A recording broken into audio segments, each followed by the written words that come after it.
Moriore te whānau, no mai hoki mai. Welcome back to the Practice Run, your frontline pass to the heart of sports action, brought to you by 99 Dreams, inspiring others to chase their dreams with your hosts, Rawiri, Tukoerangi, and Sam Terangi. We're diving deep into the thrilling world of the NRL and Rugby League today, and who knows where the game will take us tomorrow.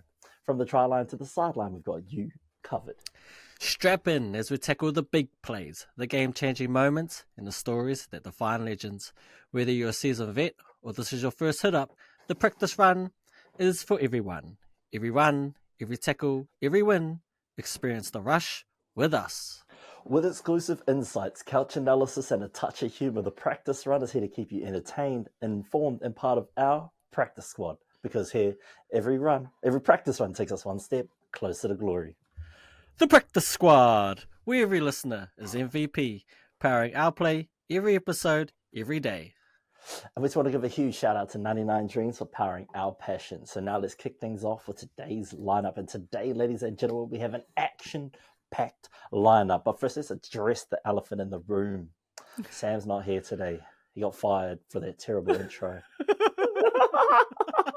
We'll never see him again. No, I'm kidding. He's sick today, so we wish him all the best in getting healthy. So he's taking the night off tonight.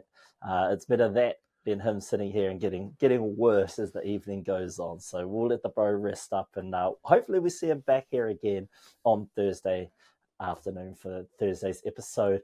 But we've got MyGM mode returning for another week, and this week I've got the Gold Coast Titans. So I'm looking forward to letting you guys know how I rebuilt this Gold Coast Titans team, and show you guys what I'm made of in terms of being a GM up in Queensland as a competitor to my Brisbane Broncos.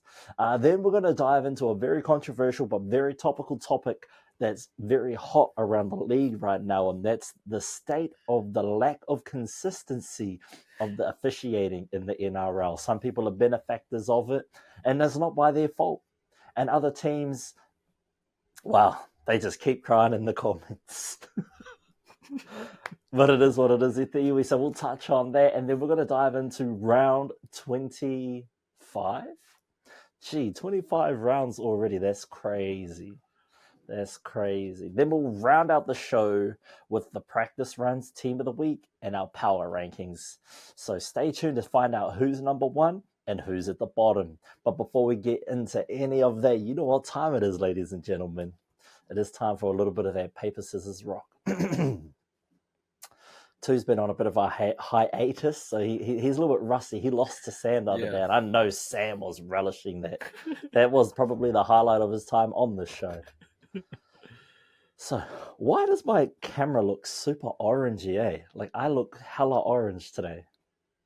Nah, it's all good. I look super bright because my light's like right there. But yeah, it is what it is. It might be this red is picking up too much of that red tone in the background. Anyway, for those who don't know, we always start an episode off with paper, scissors, rock. We've been doing this since episode 1, and it's stuck ever since. And the rules are simple. Paper beats a scissor beats a rock.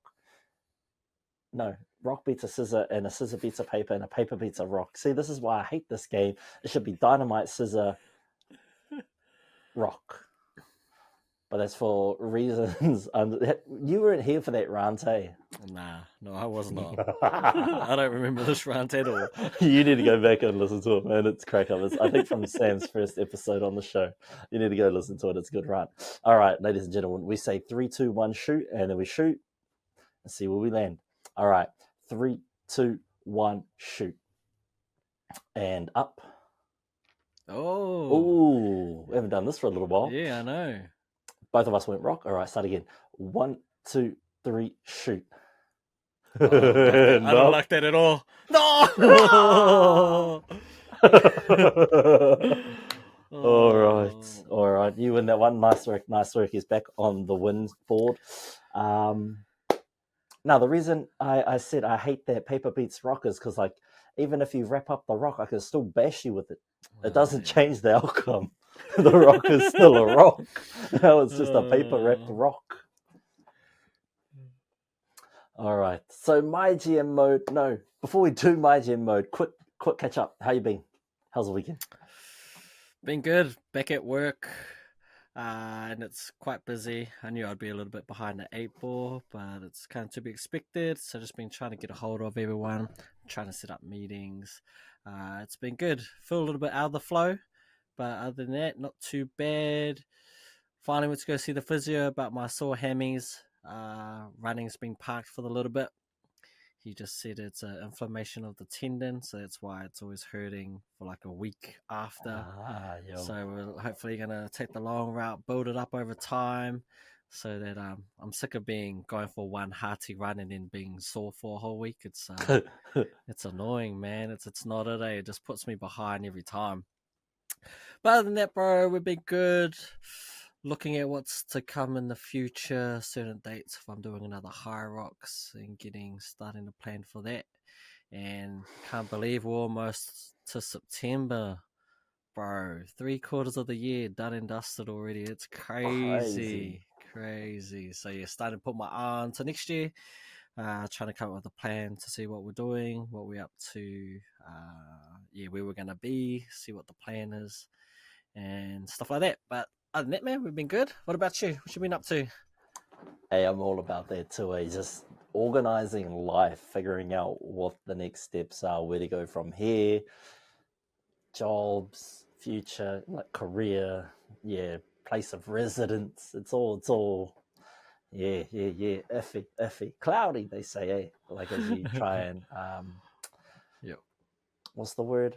Work towards a brighter day. Is that the one? It is now. I'm also hating this. I can't get over this red tint on the camera. I don't know what it is today. I'll hopefully have that fixed for next week. It's just putting me off, man. So I had darts in the weekend. Bro, I come this close. I just missed on a 167 checkout. First dart felt clean, went straight into the 57 or the triple 19, and then second dart straight into triple 20. Then the third dart in the green 25 again. I'll get it. I'll get it eventually, man. I'll get one of them big checkouts, the 3-dart checkouts eventually. But it was a good weekend. Lots of learning. Random question on your darts. What is your highest checkout? Do you know it? It's on my app. One moment. I have that Raspberry Dart app on my phone. You paid like a one-off subscription, and then you've got your all your stats and things like that. Okay, hold on. 136 is my highest checkout. That is solid. That is absolutely solid. And I have hit a couple of 180s. One official 180. I've got the badge for it, and then I've hit a few in the shed. In the shed that are like, but bro, after I hit my 180, I haven't actually hit another one like in an official like match. Yeah. But I hit my first 180 day 1, game 3, on my first night this year, debut as a rookie. So I feel like that's some good rookie numbers, man. And our team, we've made it into the finals, the top 4. So we were second equal. I'm not in my mum's team, but we were second equal with my mum's team. So we're playing the team that's ranked first. But that team that's ranked first, they've got like ranked players in Taranaki. Yeah. We've got like people from the shed that just come to jam. So it's been a fun experience. I've enjoyed it this season. I've got my darts that just fit perfect in my hand. They just feel comfortable. They feel like the right fit for me. So, looking forward to hopefully another season next year, and we'll try and do better than what we did this season. That's cool, man. Good to hear. You'll get there. Rookie coming through. I want to know if you're in the running to win Rookie of the Year. That'd be pretty cool. Do they do that? Surely. Nah, they don't, but I was like, surely we do. I'm like, come on, man. I'm like one of the only ones with the 180 badge out of all us rookies this season. I got it first. I'm in the finals. My team. That surely gives me that bit of an edge, you know what I mean? But in our two teams, Mum's team and my team, I'm pretty sure I'm currently leading all rookies this season. So hopefully it's enough to get us over the line at the end of the year, just for our in-house comp. Yeah, that's cool, man. But let's dive into MyGM mode. It's my turn this week, coming off the back of last week's Warriors lineup. And luckily it was handed to me this week because Sam's not here and he would have had the most time to prep something. And you will be up next week too. So, okay, yeah. Yeah. You will be up next week. And then Sam will jump on the week after with another team. And then I will return favour with the third team later on. But let me get into this Gold Coast Titans team. Now, look, to be honest, I don't know what I was actually doing with this team for a little bit. All I knew was my first move I was going to make is we're going to do that. We're going to do that trade. You know, he wanted to go to Sydney, and then all of a sudden he decided against it. Well, in this fantasy realm, he's going to Sydney, and Angus is coming to the Gold Coast. So we just doing a straight swap. Crichton for Fafita. So Big Dave, he goes to the Roosters. The Roosters get their man, and the Gold Coast Titans, they don't lose a step. They just, I feel like they get a little bit better with the addition of Angus Crichton, but hopefully it's 2024 Angus Crichton and not like 2023. Hey, he's having a year, man. He is having a year. Has he been suspended? Because he surely would get Dalian second rower, right? He might have been suspended, No, I don't think it was suspended. He was still dealing with... Wasn't he still dealing with stuff at the start of the year? Yeah. And then he came through... He played a couple New South Wales Cup games, I think. But then once he finally got back into first grade, it was just like, it was over. Like, oh, yeah. He just picked up a head of steam, man? Hit the ground running. And yeah. Yeah, got that well-deserved Origin call-up, and man, he was definitely my man of that Origin series, bro. He was a murderer out there. He big man, little Ryan Cotter. That's what I call him now, little Ryan. And no one big man's Ryan Cotter. Like everyone knows, he like a dude, man. He can bang. You know, he comes trying to bar up to Crichton, and Crichton just sort of pushes him aside, like, bro, get the fuck out of here. What are you doing? No one can do that to those boys. So, adding Angus Crichton, it's, you know, I think it adds a little bit more flair than what you get with David Fafita. David Fafita, he likes to have the ball in his hand a lot, but I think with Angus Crichton, he can just get things happening. And, you know, him running those decoy lines is definitely going to get Alofiana Khan-Pereira some extra ball out there on the edge to just run that try-scoring tally right up. Speaking of, Alofiana Khan-Pereira is one of the first players that was solidified on this team. He wasn't going nowhere. He was probably one of my first signings that we locked up. Moeke Fotuaika keeps his job. Jaden Campbell keeps his job. The Hammer, who we've recently acquired from the Dolphins, yes. he keeps his job. Beau Fermor keeps his job. Aaron Clark keeps his job. Kenan Palacia keeps their job on the bench. So let's get into a few of the trades. And then once I list out all my trades, I'll give you my 1 through 18. And then I'll go over what my kind of direction was with this team. Where do I... We'll start with this one. It's not a blockbuster trade. It's not a blockbuster trade by any means, but it's a trade nonetheless. We're sending Tanner Boyd, Tom Weaver, and Ken Marmalot to the Dragons for Jacob Little, who will hold down that hooker spot because the Dragons are getting Damien Cook, and that means Jacob Little's probably getting a huge reduction in minutes, so I offered him the starting 9 role. We've got too many unsure how good you are kind of hookers here at the Titans, so I thought, you know what, let's clear up some of that space and let's bring over Jacob Little, who's proved that he can do big things. I think he just needs a solid team and a solid coach around him that can really help him flourish and shine. My second pickup was Jazz Tavanga from free agency. After being announced that he can walk from the Warriors at the end of the season, I thought, you know what, let's add a little bit of aggression to this 4-pack, some utility off the bench. You can put him anywhere and he'll get the job done. And you know what, the Gold Coast has always been like a second home game to the Warriors, so, you know, no my hooky, my mother, welcome back to your new home on the Gold Coast. It's like Auckland, but sunnier. I guarantee you'll love it, brother. I guarantee you'll love it. So, Jazz Tavanga off the bench with the second unit, he'll be that sort of heart and soul that I think this team needs. Our second free agent pickup, another Warrior that was left off the Warriors list last week with their centre positions being, let me quickly take a look so I can remember. I know one was Rocco Berry / what's his name? Frickin' Lumapi. And the other one was Ali Leotoa. So there's no room for Adam Pompey at the Warriors I've seen. He didn't even make the 18. So, like I've been saying on this podcast, I've actually been enjoying Adam Pompey this season. I've liked his growth and his maturity as a player. So seeing him down at reserve grade, you know what? Come to the Gold Coast Titans. It's not a key, signing, but there's not too many centres available in this comp at the moment. So we said, you know what? Adam Pompey, come on over, brother.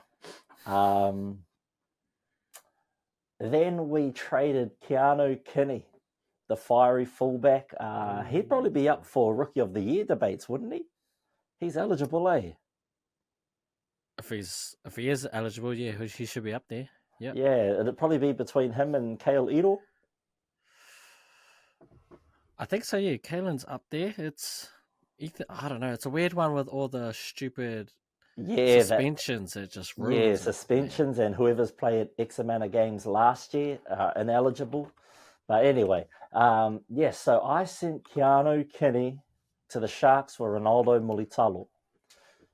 So I thought, Ronaldo Mulitalo on the other wing outside of the Hammer would be a great pairing. And then I've got Adam Pompey and Alofiana Khan-Pereira on that other side. Now let's get into some of my bigger trades. I sent Cleese Haas, Isaac Fa'a Suamaluaui, Jojo Fafita, Sam Verrills, and in a sign-in trade, I signed because, it looks like he's not really getting much love over there in the NFL, and he's wanting some game time. So I said, you know what, brother?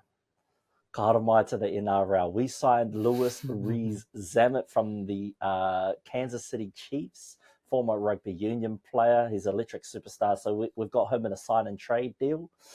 So him, Khalees Haas, Isaac Fa'a Suamaliaui, Jojo Fafita, and Sam Verrills are going to Parramatta for Jermaine Hopgood.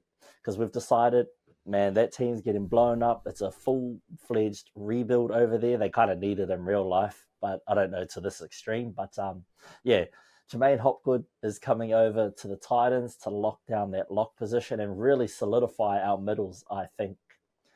But the trade that I think is the biggest trade of this particular rebuild, and the reason why Keanu Kinney got sent to the Sharks, is because we're making way for Reese Walsh from the Brisbane Broncos. So you might have heard that I didn't announce Tino Fa'asuamaliaui as a person who locked down their role here at the Titans. So we've sent Big Tino alongside Kieran Foran to the Brisbane Broncos for Reese Walsh, Billy Walters, and Xavier Willison. I feel like that's a fair trade on both sides. The Broncos, they get a solid prop. They get a decent 6. Move Cobbo to fullback. Got to find a new centre. But there's a new identity taking shape, and I think we're really leaning into the forwards and having a strong defensive team through the middle. The edges probably still need some work up there in Brisbane, but what I brought to the Gold Coast Titans is a huge upgrade at fullback. They're a lot more electric at fullback. Yes, it's a downgrade at the prop position with Xavier Willison being your starting prop now, but he's not no slouch. Xavier Willison has been a solid contributor all season. I think he's probably been the better prop over Corey Jensen throughout some of these games this year. And he's got, he's a young player. He's got a lot of room to develop and grow. I think it's a good move for both teams. and I just wanted to offload Billy Walters, so you just have a backup at 9. And I just offloaded. And then the Broncos, we got someone who can fill in that number 6 jersey for a little bit with Kieran Foran. Now to another couple of signings. We also pick up Baxter Best. He's playing some Queensland Cup football up there in Queensland at the moment. He is the brother of Bradman Best. He is also a centre and has been touted as sort of, a young up-and-comer who has pretty much similar trajectory as his older brother.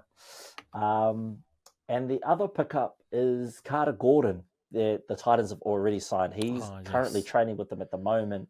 And I'm assuming he's going to be their halfback. I watched a little bit of his highlights, so I'm putting him in that 7 jersey. He's got a hell of a boot on him. I've seen him kick some of these goals, man, and just his in-game kicks. And he's pretty speedy. So I like him in that 7 jersey. So, yeah, it's definitely a team that's taken some good shape here.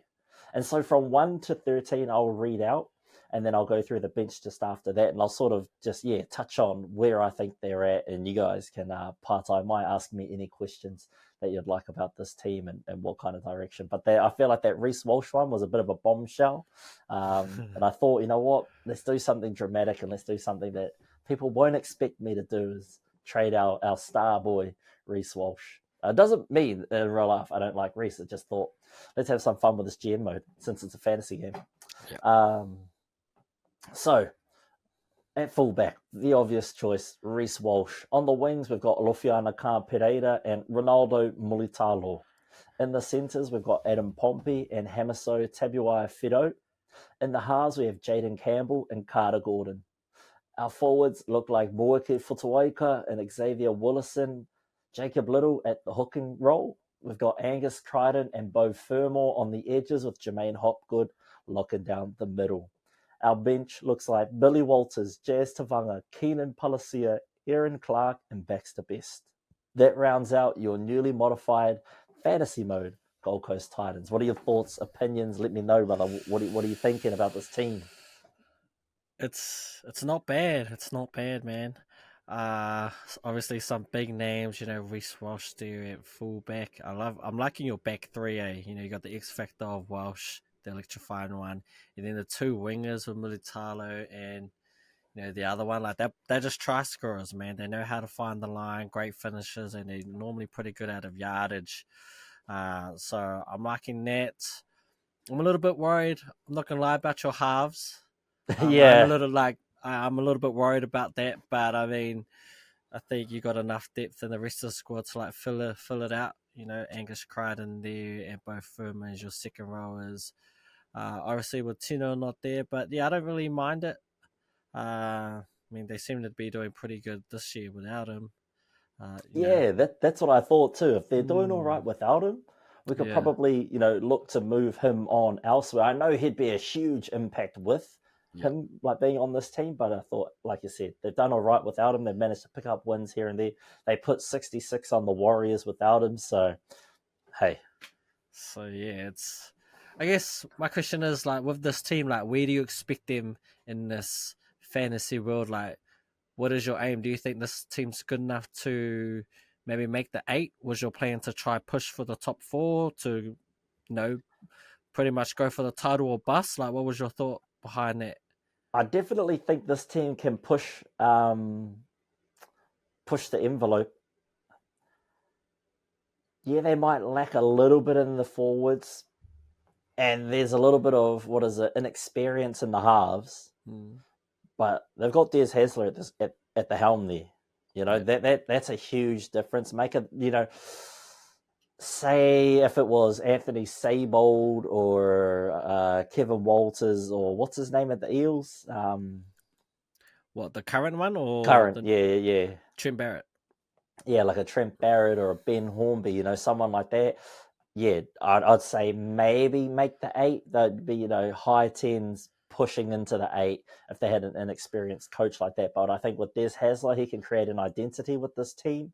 You've got enough star power in your back 5 there. You've got some good, strong edges. Beau Fermor, he's no slouch himself. He can hold his own. Might not be as highly touted as Angus Crichton, but he can still get the job done. You've got Jermaine Hopgood playing that lock position, good enough to make Origin. Unfortunately, he's in Queensland and he's playing behind Patrick Carrigan, which is always going to be a tough job to get over Paddy C. But, he's the second best 13 out of all those Queenslanders because Cotter's more of a prop than a 13, in my opinion. So, you got some heavy hitters, but like you said, it's those halves combo. But what I think Carter Gordon brings to the table that not a lot of halves have is like what you see in Burton, the ability to boot it downfield when you get pinned down your own end. He's got a rugby union background, and rugby union kickers are always like built for clearance. And I think, that's going to be a big strength of this team is their ability to kick their way out of trouble and sort of use their defense and their speed off the line to hold other teams within their own 40, as opposed to, currently what the Titans are only clearing, if they're making it to their 30, they're only clearing it to maybe the 50, not 50, but 50 meters from where they've got the kick from. And then, you take it off about 20 of that for the run back of XY player. Now they've neutralized the Reese Walsh X factor. They don't have to play against him anymore. He's on their team. And, if you got a precision kicker like Carter Gordon, man, because Reese Walsh scores most of his tries off a broken play, especially kicks.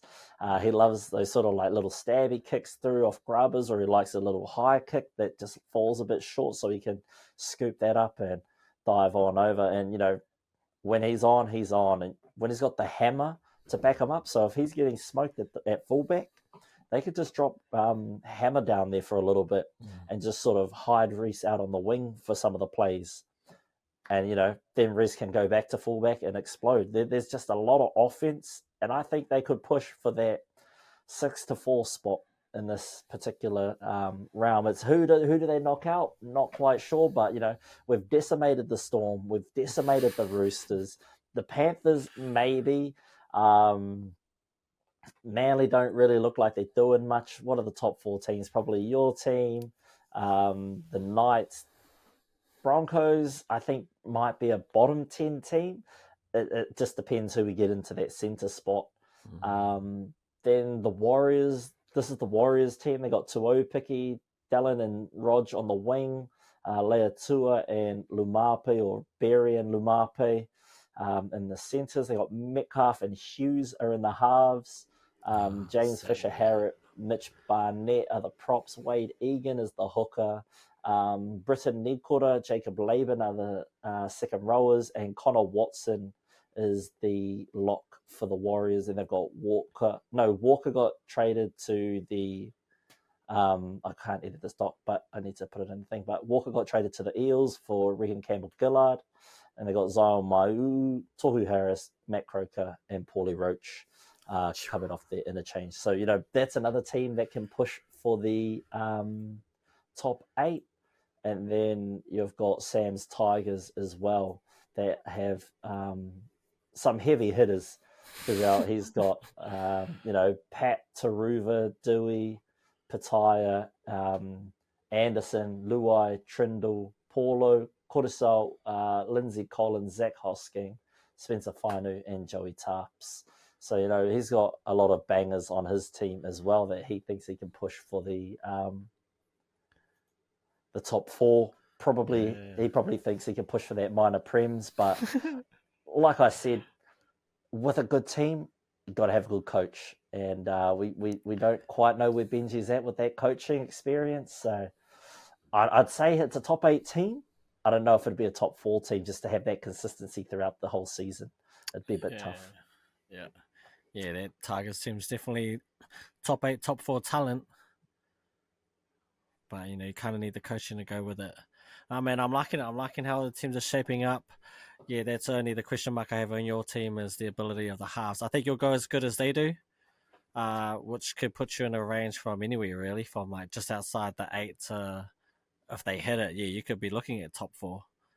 Just a little bit of that inexperience in having a rugby player come over. But I guess that's the mystery, right? He's the wild card in all this. If he hits, then I can jackpot Bob's your uncle. And if he doesn't, well, I'm pretty sure, I don't know how much they paid him. They must have paid him more since he come over.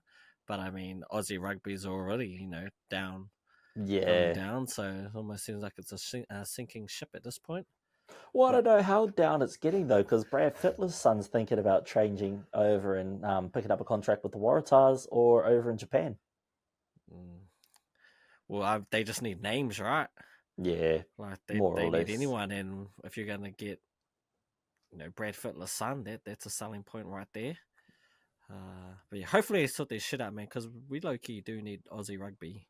We need they it, get man. better, or make us better, with South Africa now being, we still play South Africa, but we kind of need them back. Because that's what I was telling Sam. I was like, bro, we suck because how you can't tell me that having one team win it for 7 years in a row is good for the comp.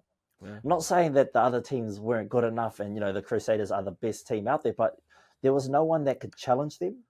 Like, they were the pinnacle. If we had a South Africa team in the comp, then they would have been able to, step up to the challenge in recent years. Yeah. But obviously, 7 years, that's coming up after the 2015. So that's when, All Black Rugby was still at its peak coming into 2019. See, 2019, 2020, 2021, 2022, 2023, these are years where other countries should be stepping up to the plate and, being able to challenge us. And we're seeing it sort of this year. We're seeing the Panthers not fall off, but, look human. They're not slouches. I'm not saying that they're trash. They're not going to make the grand final. They're a shit team. I'm just saying that for once they look human. Yeah. They look beatable. It's for once, you can look at this team and go, okay, other teams have a chance. I'm not saying that they will win, and I'm not saying that the Panthers won't be able to go forward. I kind of want to see it now just because I just want to see it done. But also, it's nice to see that teams look beatable. So yeah, back to this GM mode. What do you give the overall ranking? We're giving it letter grades. Honestly, it was quite solid. The moves you made, and you had a plan in mind, and with the big increase of Reese Walsh, I'd say at worst, I was thinking I had it like a B plus, A minus in that range. So solid as. I liked your moves. Yeah, it's just depending on like that one player or like the halves. Yeah. But I don't think it's the worst rebuild we've had. I think it was quite solid. I think I've had worse rebuilds than that. Yeah, I think my Manly one wasn't the best. But some teams, they are hard to sort of make those. You don't have much to give away. And if you give that away, then what do you get back for it? Because you got to try and find similar value in these players or give up a lot to get that one player. And yeah, that's what we're kind of going for here. I feel like the Jermaine Hopgood, yes, it seems one-sided because he's a superstar and you're getting back, a Haas, Fa'asua, Maliawi, a Fafita that aren't really like the real Haas, the real Fa'asua, Maliawi, and the real Fafita. But, those are solid players that you can still build around. And stay tuned, Estefano, for when we do get to the Eels rebuild, because then you get to see sort of the vision that the... I've been tasked with rebuilding the Eels, which is why I kind of wasn't too pressed about giving up Hopgood, because I feel like he's too good of a player to sort of be part of this rebuild that I'm going to be doing. And it is, Eels fans, it is going to be a major rebuild, but we're going on the side of the youth in terms of that rebuild. But for you next week, we have, what teams do we have left? We've got Melbourne, Sydney, Canberra, South Sydney, Cronulla, St. George, North Queensland. Who's the other team? There's another one, eh? I'm ready, man. Melbourne? Who did you say? So we've done Titans, Tigers, Sea Eagles, Rabbitohs, Bulldogs, Broncos, Dolphins, Warriors. That's it. Oh, that's the one I can't see on here. The Warriors. 8. So we've done 8 teams, eh? Yeah. On the Knights. I said the Knights, eh? Yeah, I think so. Yeah. Oh, so we still got heaps of teams. Yeah, we still got over half. Which I thought yeah. we'd hit half. Or next one will be half. Yeah. Yeah. So let's give you. I'm ready, man. You can give me whoever. We ain't scared. Well, if you get your mate to build the storm anyway, we'll just put that to the side, and then they can do that in their off time. You'll just have to go through these lists to see where everyone's at. Yeah. I'll copy and paste the Warriors into this space, and I'll adjust the Regan Campbell-Gillard trade. Yeah, if you see in the Broncos, I just put this one here as a placeholder while I figure out a centre to put in his place. But yeah, maybe let's see how you go with the Cowboys. I think Sam wanted to build the Cowboys just because there's a few players he wanted to see what he could do. No, you know what? Let's go with... Send it. Let's see what you can do with the Sharks. Ooh. Because I kind of want to see what Sam's ridiculous idea with the Cowboys are, but I'll give it to him later on in the season. We'll get through some of these other teams first. Roger that. Yeah, we'll go with the Sharks. Man. Yep. Yeah, sweet as. Give us a week and we'll be on. I need to figure out. First thing is always figure out who's on the team because so many players have moved. It's hard to keep track of who's actually on my team. Like off the top of my head, I know Munitalo's gone. Britton Nakora, I heard his name. I know Trindle's gone. Yeah. So I know those three are definitely gone. And then half the forward pack's gone, right? Yeah. No McInnes, no Kafusi, no. So it's like half the team's already gone already to start with. But you've got pieces. You've got You've got Jacob Saifidi, Phoenix Crossland, Adam Elliott, Jack Hetherington, Royce Hunt. Oh no, I got Royce Hunt. So stop at Jack Hetherington. Yeah, so it's Royce Hunt, Oregon, Kafusi, Sam McInnes at the Knights. And That's then right, yes. Manly didn't take anyone from pretty much nowhere really. Blake Brayley, you took him from the Sharks. That's right. They got Moser. Is it Moser? Nah. Jeremy Marshall King, I think. Oh, that's right. There was like a 3-team trade or something, eh?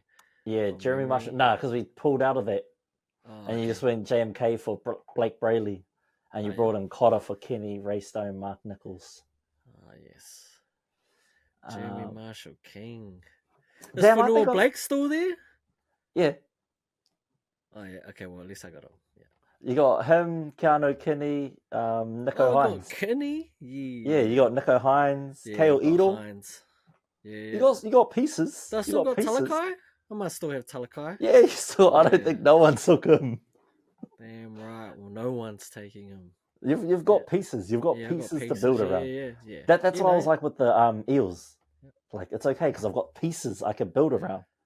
I kind of need to hone in on who I'm building around and what style. I think I need to look at Craig Fitzgibbon. He's more of a defensive-minded coach, so I think I might be looking at some defensive players, really hone in on that, and then kind of, I think we're going to build the attack around Nicholas Hines. Yeah. I feel as though when he was the guy, he was the guy. He scored a couple of 100-point games in fantasy this year, so he's that guy. Yeah. So I'm kind of glad Trindle's gone because now there's no question who the guy is. Yeah, that's true. Yeah, it's all Nicholas Hines and what he can make of it. So looking forward to it. Looking forward to it. Trindle. Who did he give? Fainu. Latu. Oh, do I got? Is that where you sent him to? Yeah. I wanted him, eh? Well, you got him at the Sharks now. Yeah. That's not a bad gig. So him and Hines. We'll see. Yeah, it might be. Hines. It's hard to find the type of half that goes well with Hines. Yeah. I thought Trindle would be a good match, and I feel as though they are, but there are also games where they kind of clash. Yeah. I don't know if it was similar styles or both need the ball. So... Where you got to put their current fullback? Will? Is that his name? Is he still there? Yeah, I don't think anyone's taken him. then he might be getting traded then.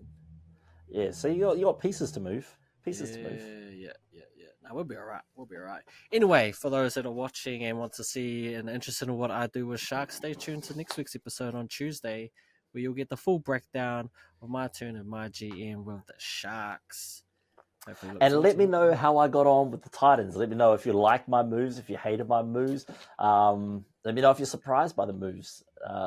Surely that Reese Walsh one was a bit left field for some people. I feel like people would have been like, nah, he'll protect his Broncos. He won't let anyone go. Hey, man, for the right price and for the right amount of fun, we're all about, what is it? Shock and awe. We're trying not to be shockingly awful. We just want to have shock and awe. But let's dive into a controversial topic that has been shockingly awful. All right, Stefano. Like that segue? I'm getting better at these. Yes. They come naturally now, eh? Now it's like, you find the moment to go, yep, and now we move. Yeah, I love it. Yeah. Exactly, man. And, all we ask for in life, in relationships and sports and our careers is consistency. And that's no different in sport. Both as a fan, as a player, as a coach, as someone invested in a particular team, all you want in your life is consistency. And, well, it looks like the NRL is getting blown up left, right, and center for the lack of consistency in recent games. This weekend, in fact. So we go from Thursday night, having any kind of contact with the head being deemed on report, 10 in the bin, away you go. No hesitation. And then Friday evening against the Warriors, there were two instances. One was enough to bust up Mitchie Barnett's face, enough to, get some blood on his face. And the other was enough to send Rog out for HIA and Cat 1, which means he's out for 11 days, which is the end of his NRL season, unfortunately, because they have the bye in the last round. So that's sad to see. And then we see the bunker being used in the Broncos game to sort of look back at everything. And I think the one that really stood out for me was the Cam Murray one, when he put a shoulder on. I can't remember who it was. Frizzell. So he put a shoulder on Frizzell, knocked him out cold. He was out. Ref just said, on report, penalty, kick the ball. And then as soon as they were getting ready to kick the ball, he blew the whistle. The bunker fed into his ear. Nah, that's 10 in the bin. We've had a look. And then he goes, Cam, sorry, mate, 10 in the bin. We've had a look at the replay. There's been no mitigating factors. You're off. So now the question is yes, the Murray one was a little bit more intense than Critter's one, but there was the same level of head to shoulder contact. We've seen in previous weeks where Jazz Tavanga wrapped up the legs, and I can't remember who it was, but a player fell into Dylan Walker's shoulder, and he had nowhere to go. He wasn't coming in for the tackle. He was just standing there kind of as marker. Jazz wraps up, pulls the legs, and the player was falling, landed in his shoulder. That meant Dylan Walker, on report, 10 in the bin, marched. There's just these lack of inconsistency, and it just happened to be that it was against the Warriors, so you hear a lot more about it. But for any team to sort of come into this environment and, expect any type of head contact with a shoulder, you're expecting 10 in the bin, way you go. I think almost everyone on TV was saying that's 10 in the bin, why isn't he going? No mitigating factors. Oh, there were mitigating factors, that I don't know what that ref was looking at. Critter just got stuck between a rock and a hard place. He was coming in. He had his own player there, so he couldn't wrap an arm. So he kind of just had to stay there with the shoulder. He didn't try to wrap the other arm, which that's shoulder-to-head contact with no attempt to wrap. That's on report 10 in the bin, even during Origin, And Origin, they say, is the pinnacle of the sport where the game is more free-flowing. Well, that kind of incident, you'd see 10 in the bin. So, what do we do there? It's a tough one, eh? I think it's the word, but for me, it's the word mitigating. like what is a mitigating factor? Like, I know they have to make a decision in real time, but you get to look at it like over and over again. You know, it's not like you get one look at it; you get multiple looks at it, and you get different angles. I remember seeing the Critter one, and like I think I thought the same thing as everything else. I was like, shit, he's gone. Like, that's 10 in the bin. You know, and when he said like there were mitigating factors, so it's just a on report penalty. I was like, oh, like we definitely got away with that one. My second thought went to, I can guarantee you, like, he's going to judiciary, and minimum that's a week. You know, like minimum he's going to be out for a week, probably 2 weeks. You know, and you do ask for consistency. The one thing that gets me about these refs is we've seen it in the past, right? Is they'll pick on one thing. Like, I remember, when did they start doing the, like, you even touched the face, it was 10 in the bin? Wasn't it a magic round? Like, not last year, the year before, because Victor Raleigh got like 3 sin bins in one game for like simply touching it, and it was like the first game of the round, and it just set the tone for like that whole week. I don't think there might have been, no, actually, I don't think there was a single game where in that particular round there wasn't at least one sin binning. And it didn't matter if you grazed the face or whatever. It's just they put that line in the sand moment. You touch the face, 10 in a bin. And they held firm to that for a number of years. You know, it was just standard practice, which is why now when you see it, you know, particularly like shoulder to head, it's automatic. Because we're being conditioned to believe that because of that moment that happened. No, it was 1 year? I think it might have been a few years ago. I just remember like everyone was talking about it. They were like, bro, they've changed the rules now. Because going back before that, right, they looked at impact. Yeah. Well, that weekend, I might have to Google what weekend it was. I kind of do want to say it was a magic round, but I could be way off. I could be wrong. Where it was just any contact with the head, 10 in a bin. They did it so much. We've become conditioned to it. And now it feels as though now they're bringing in mitigating factors. Wishy-washy. It gives you a grey area, right? Like, you have to look at more. You have to look at the impact now. You know, if the tackle is leaning in, or it's the person with the ball making a contact. Because there was one in another game where it didn't get caught, and the ref was saying the tackler didn't lean in with his shoulder. He was more just bracing, and it was the offensive player charging in, which is why it didn't get 10 in the bin. It might have not even been anything in the end. But again, you're just adding in all these, like, I don't know, man, all these mitigating factors that it went from being black and white, right? Like real black and white. Now we got a grey area. And it's you know, it leaves you open to I guess it can be interpreted anyway, depending on what team you're on. You know, obviously you're gonna be like, oh, it's a shit call. You know, if you're on a team, you know, this ref's good, we'll keep him on. And it's the same, bro, with the obstruction rule now. You know how before, like, if you go on the inside shoulder, like, it was automatic get called back. And we used to always say, right, that bro, if they played on, that dude wouldn't have had an effect on the play at all. They would have still scored. Because it was so black and white, it always got called back. Now, they've let quite a few of those go. Yeah. Because or they did go, it. oh, this person should make that tackle because if they, and you're like, well, that's hypothetical. Yeah. Where before, right? And I think that's the thing that's kind of changed. They've gone from being super black and white, even though we didn't like it. Anyone was like, oh, bro, they wouldn't have affected, like, the play. Like, they would have still scored. No way this dude's stopping this dude. Like, come on. So now they're actually playing out the hypothetical, like, oh, well, actually, he wouldn't have affected it. So we're going to give the try. Yeah. I think, with the obstruction one, I'm not too fussed about because players played for it. Yeah. You know? Yeah. Like, they would purposely do it knowing it was going to get called back.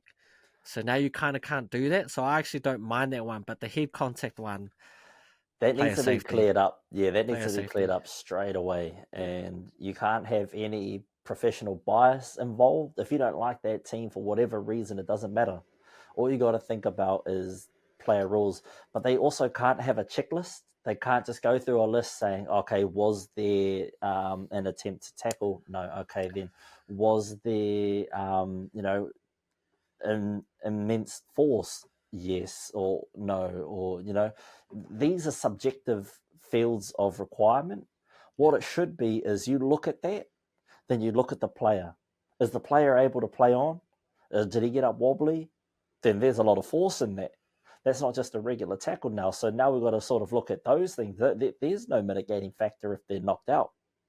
Yeah. And it's not like the ref in this instance didn't have a lot of time to look over that because, like we said, Roger tried to get up, play the ball, but he fell straight to the ground. Full credit to the Bulldogs boys for, taking a moment to try and straighten Roger up and just let him know, no, gee, just chill.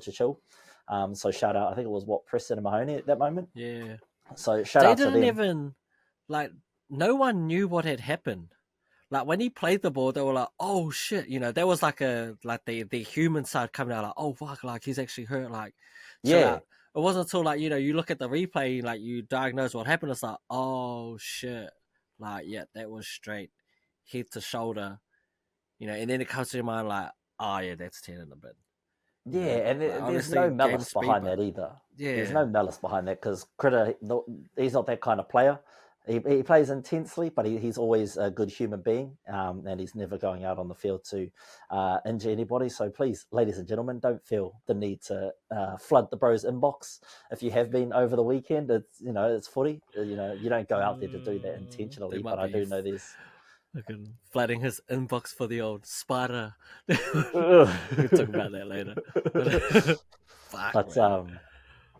There's a lot of areas that need to be sewn up a lot more, and they just got to be consistent with it. Remember the foot to play the ball. Foot always had to touch it. They were hard on that for about 4 or 5 weeks, and then as the season went on, they sort of went off it. And another thing I think that leans into this inconsistency in reffing is a lot of, like you said, the 6 again calls. If you think that you're blowing the whistle 6 again for one team, you're kind of going to lean a little bit. Just that's just how you naturally go, is you just lean a little bit now towards the other team because you're like, I haven't called anything here for a little bit, so we'll just let this play on. The other team can have that ball back, because even though you've been calling it how it's supposed to be, you just subconsciously think that, okay, now I've got to lean a little bit this way to the other teams, because I've done that sometimes in Kilrahi when you're just pounding in one team, especially if they're touching the tipu, and they is like, you know what, I think they touched it 4 times. We'll give them 4 for that one.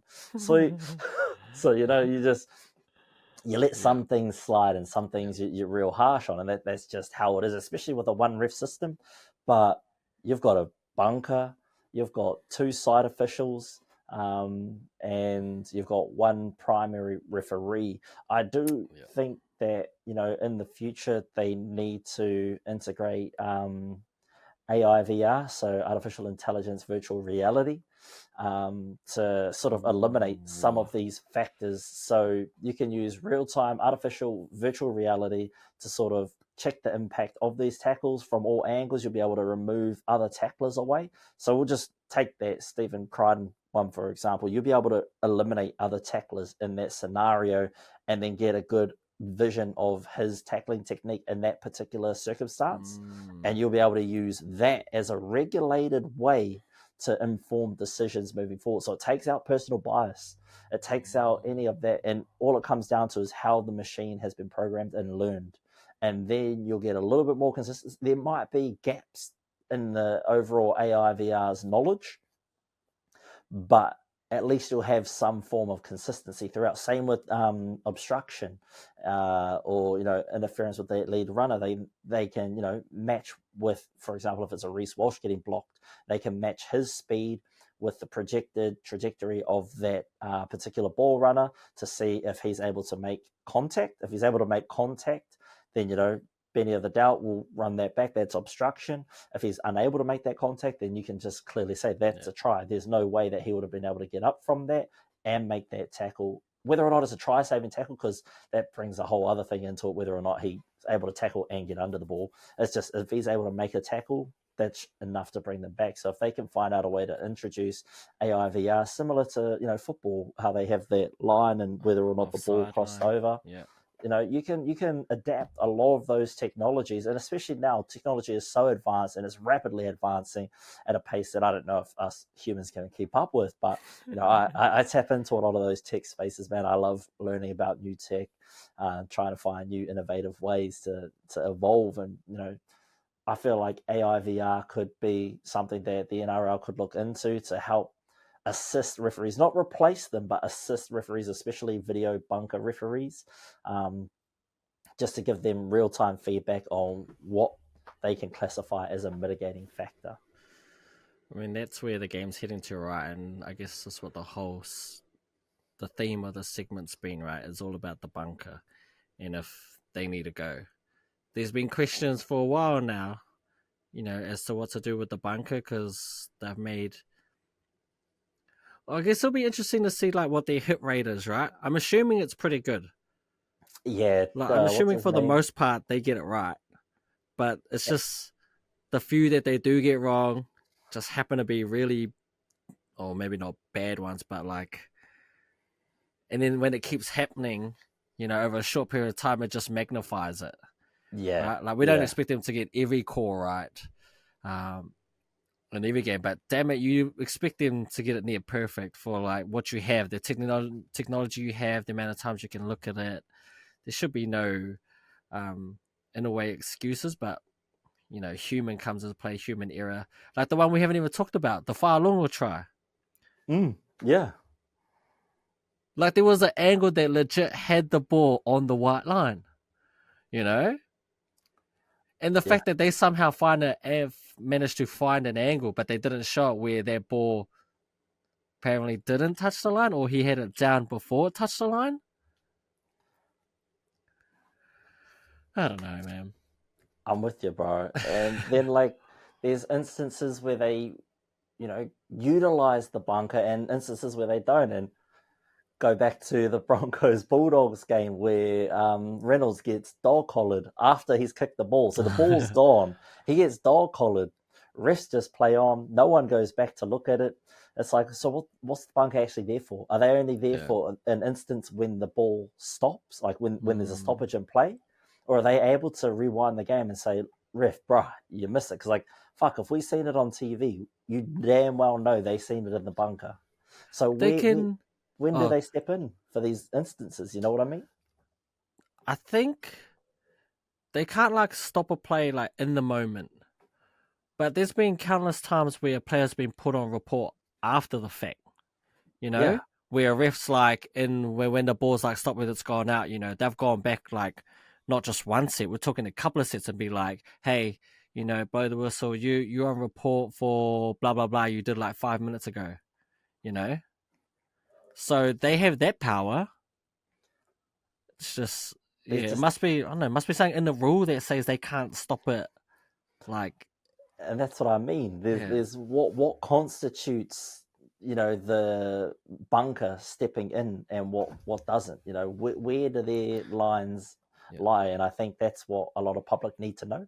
If you're going to continue this bunker format, and you want to continue having rugby league as the package that it currently is, because I tell you what, at the start of the year, everything was flowing perfectly. The Las Vegas games, they let it flow. Then first round was pretty good. And now we've got into this part of the season. You're catching some things, you're letting some things go. There's just not a lot of consistency. And I think that's what a lot of frustration is coming from players, coaches, GMs, CEOs, and all of that. And if you are going to pick on one team, don't do it to the Warriors, man. Those motherfuckers keep receipts. They'll tell you from July through to September they haven't had any of these calls. I think it was Roger. I can't remember who they played. Maybe it was the Dolphins or the Titans. I feel like it was a Queensland game. He lifted the leg a little bit and then he goes off for 10. Yep. And it was barely a lift, man. And that was 10. So, you do have to think sometimes things don't really go their way. But, hey, you can only do with what you have, right? I feel like we'll leave it at that. we'll leave that with you guys to ponder. Let us know down in the comments below or over on our social medias at 99 Dreams NZ how you guys feel about some of those calls over the weekend, or just overall about the refs' consistency or lack thereof when it comes to refereeing. Because it's unacceptable in the game. The game's trying to be the biggest league in Australasia, right? And currently, it's there or thereabouts. It's 100% there in Australia. Well, they're competing with AFL. I think AFL is slightly above, but it's above rugby. Over here, it's competing with rugby, and I think rugby's just got the edge. Well, I think it might have grew a little bit after last weekend's game with that officiating, but you can see how important the NRL is and the Warriors are to Aotearoa, especially after last weekend's game. So the NRL, not saying that it needs to go anti-bias and give the Warriors everything, but they got to think about the circumstances and the situation at hand to ensure that player safety is paramount in all of their decisions, which I feel it was neglected. And so I think moving forward, harsher penalties to the referees in these situations. If they had, a stand down, what's that going to do? I see players getting fined up to $40,000-$50,000 for a headshot on a certain player. You know what I mean? So why don't we financially incentivize the refs to not make these decisions? I say incentivize because if you put a punishment like 50 grand on it, I'm damn well sure that's half his salary. So they'll pull their head in real quick about how they officiate these things, especially if they're repeat offenders, a la Casey Badger. But anyway, before I go down a rabbit hole against her, let's head over to a shithole, Leichhardt Oval in Sydney. The West Tigers hosted and thrashed. I'd say it's a thrashing because it's the Tigers. 34-26, the West Tigers get up on a Thursday night banger over the Manly Sea Eagles, and the Manly Sea Eagles came out the gate. They came out firing up against this Tigers side, as you'd expect, right? And for some reason, the Tigers thought, nah, this is our home ground. Let's stand up. And stand up they did. And they managed to get their second win in a row in a long time. Is it the first this season? No, I think that maybe they won 2 in a row earlier on in the season, and they went flat for half the season, and then they picked up a couple of wins here and there. But yeah, overall, a few sin bins, similar situation to the Warriors game, but they actually got sent off.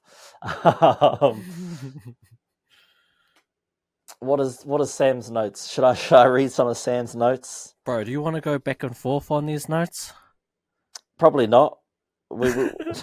There's heaps. How many notes has he got? Hold on, where did I tap out? Oh my! So he's written a thesis. It is called "The Tigers Beat Sea Eagles." It 11, is his submission. 12, 13. Fuck, He it said keeps going. It was 4 penalties on the bounce before the 10 in the bin, but it was also 3, 4, 6 against, 3/4 6 against, no, 3 or 4 6 against. There was also a 10 to 15 minute period where Manly just had no ball, and coupled with the sin bin just become a little bit too much, and the Tigers overpowered them. Saab scored on the wing was a poor miss by Charlie Staines. Hopoati scored on the other wing. Do you know a fun fact? Forget his script.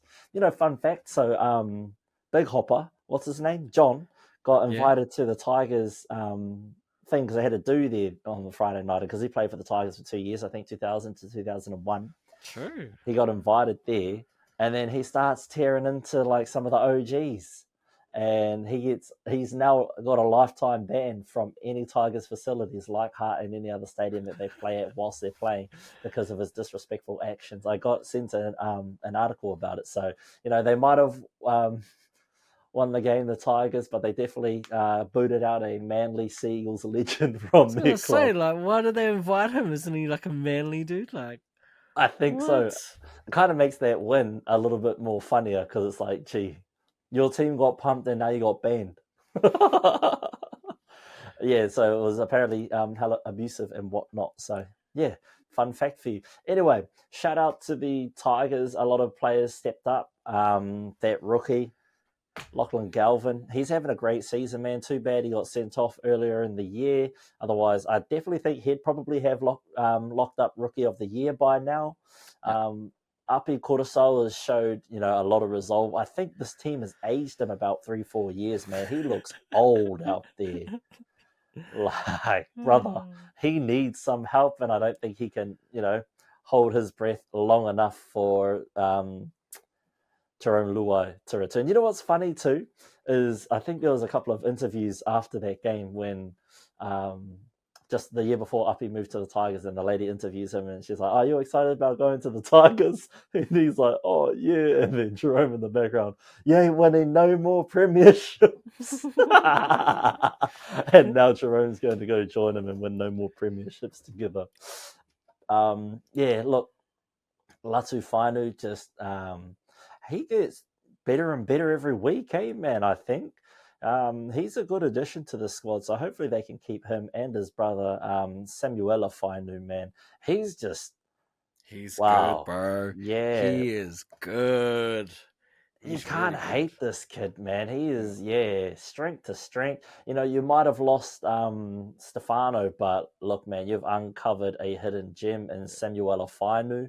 And like his brother, Latu, these two together, man, they just keep getting better and better every week. And I feel like these brothers on the same team, just adds that extra backyard kind of feel to their play style, man. I mean, they both come from Manly as well, so not surprising they had big games against the Manly boys because no doubt they wanted revenge. Facts. Yeah. Facts. So yeah, let's continue to watch their development over the years and see if they get poached. One thing I did want to check is where are they from? Are they Australian? Are they? I'd assume Tongan? so. Are they? Or something Australian, but yeah, I know they're definitely Manly juniors. I don't think they're going anywhere, right? Because they're both on like 500. Like, they're Tongan Māori. Yeah. Oh, yes. You'll be on that Māori jersey next year, cousin. No. Oh. Him, Britain Nikora, James Fisher-Harris. Oh, I'm liking this lineup. Howarth in the centres. Gee, we got a team next, mate. Stay tuned for our Māori lineup. Because hey, if this is true, if he's got Māori descent, if he whakapapa Māori, I mean, Nelson Asofa Solomona does, and he played for us, so kahara mai koe. We just need our big guns to come back for one more game. Come back, Kalen Ponga. One more game. Brandon Smith, Joey Manu. It should even Luai. You get a Luai Hughes 7-6. I feel like if Panthers don't make the grand final, Luai plays. Because he won't have to, do the World Club Challenge and all of that, and they won't have a long off season. It'll be a shortened off season, so he'll be, available. I feel like Ponga. Ponga. Surely he comes back into the squad. We just need him. It would be, great to have you back, brother. He played the first couple. I remember the one where him and Brandon Smith just went off. Oh, bro, their combo was deadly together. Brother, that was when Corey Harawira-Naira, he was about to have a big season that year, and then he did that thing with the girls at the school, and then it kind of just went all downhill from there. But we don't talk about that. Yeah, we don't talk about that. We don't talk about that. So yeah, he's eligible to play for Tonga. He's also eligible to play for New South Wales. He can do both. Can't he? He can do the Tonga, New South Wales. Yeah, he can't. Yeah. New South. Bro, that might be the halves pairing for Tonga. Isaiah Katoa and Latu Fainu, yeah. Oh, that would be deadly too. Bro. Man, this team's gonna slap. Anyway, stay tuned because we do have our predictions for the team lineups. We'll have that come out maybe the end of the season. Once we get through the regular season, maybe the first week of playoffs when we get shorter games, we'll give each three of us, we will give our Australian lineup, our Tongan lineup, and our New Zealand lineup, which will be current up to that date. So any injuries that occur after that, Well, too bad. We didn't know. Okay, we can't predict the future. All right.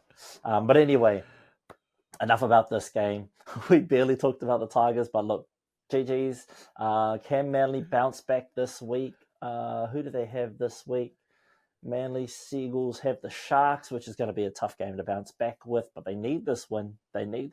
Like, I think they've locked up a spot on the 8, but I think they need this win to sort of maintain a position in that ladder.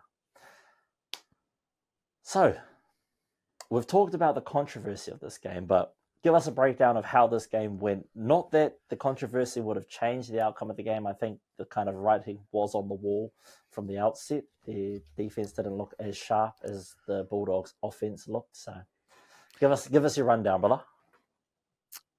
Yes, so this game, first game of Friday, of course, at Sean Johnson Stadium. The Wars hosting the Bulldogs for SJ's last game, along with Alofiana Blake and Jazz Tavanga. Man, I knew it was going to be emotional. How could it not be? You know, like one of the Warriors' favourite sons playing his last game at home. You knew that there was going to be some emotions in it.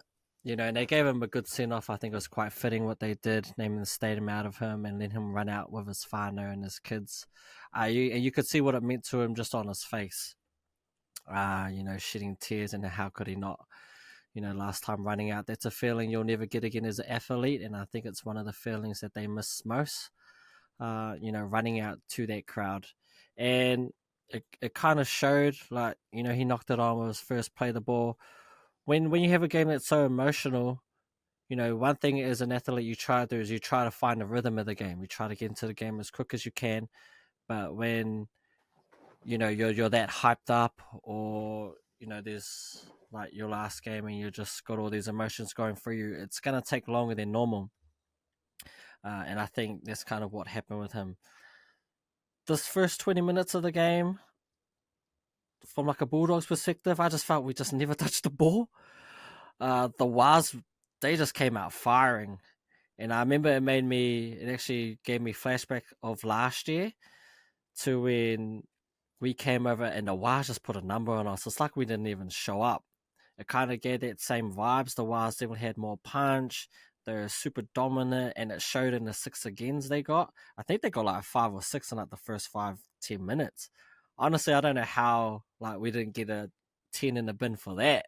It felt like we were just going to be one away, and it showed. You know, the Waz scored first, and wait, where is it? Yeah, I mean Marcel Montoya. You know, he scored in the 9th minute, and then Kurt Capewell got a super easy try on like some late footwork. Just dominant all around from them, and it was hard for us to get into the game. I think like in the first 20 we might have completed only 4 or 5 sets. It felt like everyone was just trying too hard. Wet weather conditions, we were knocking the ball long, kick out, trying too much. We couldn't find a rhythm, and the Wash just didn't allow us to get into a rhythm, and it was quite scary. Now, I do have to admit that I was watching this game in my room, and I was watching it on the wrong channel, because I remember, No, that's right. bro, Montoya scored a try, and then it cuts to an ad, and I was like, hey, I don't remember, like, when do these games have ads? Like, I couldn't believe it. And it wasn't like a 30-second ad. We're talking like a full-on, like, 3-4 minute ad break here.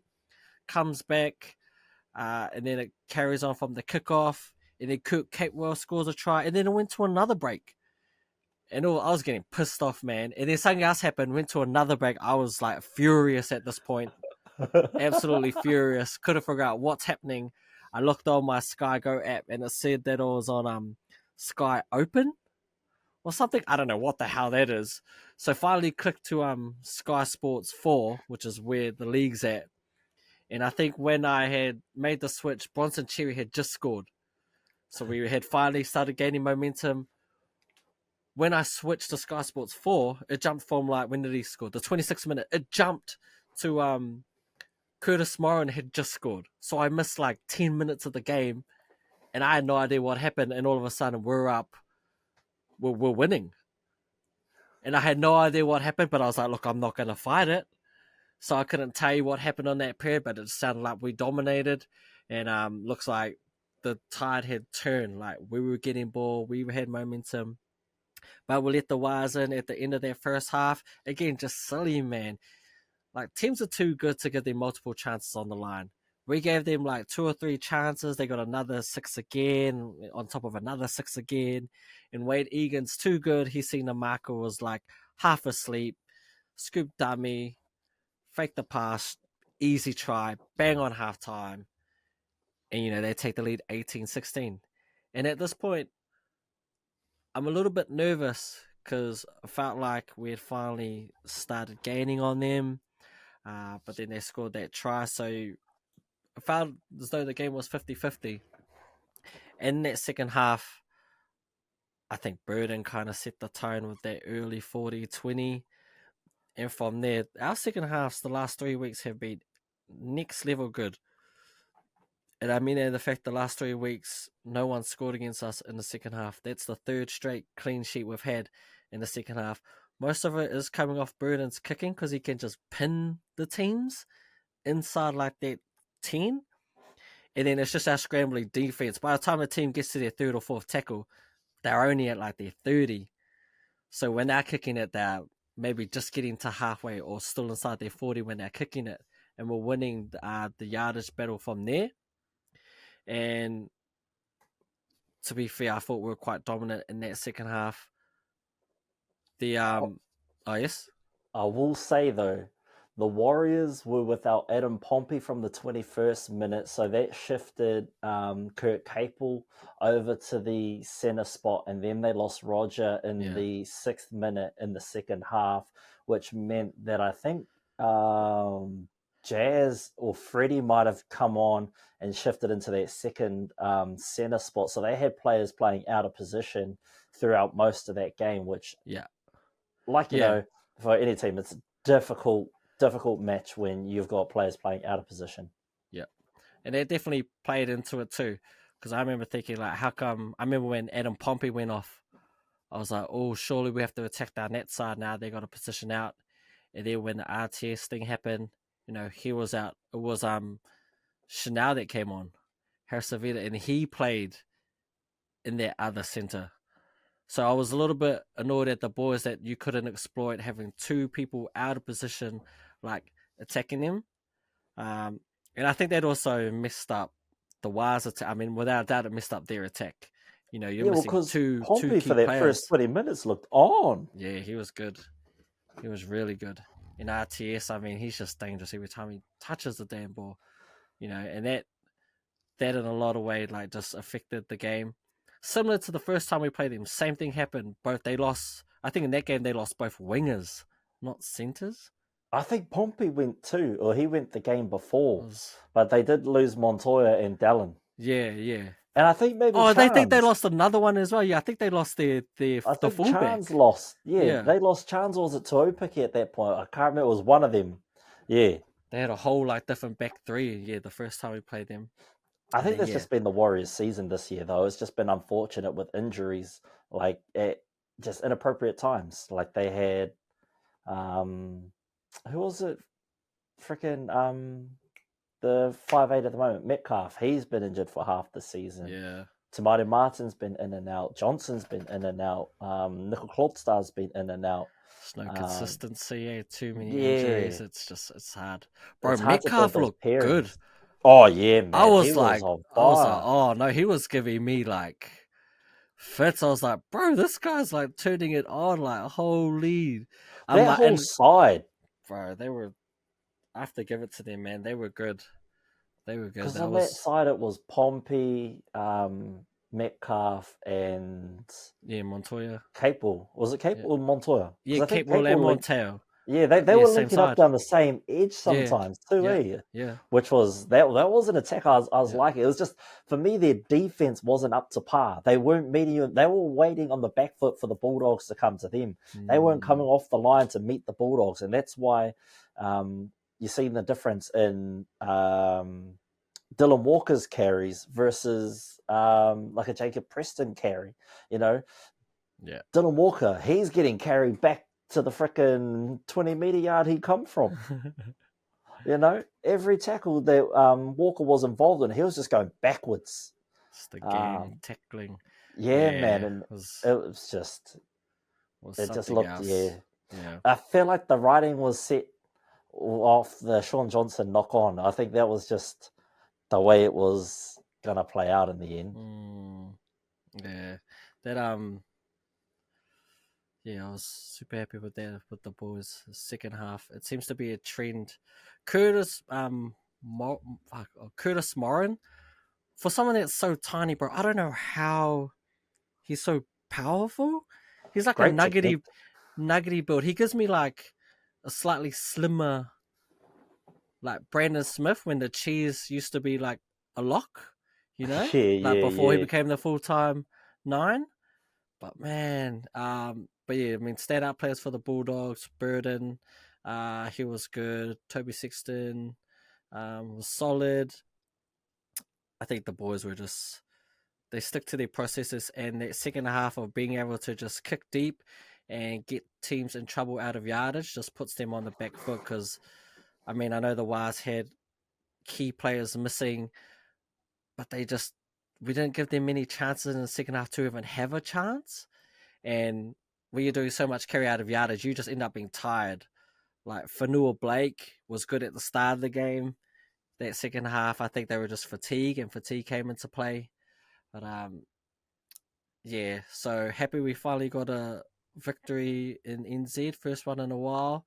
Sorry it had to be against SJ in his last game, but I think the crowd showed up for him. You know, they gave them a fitting farewell.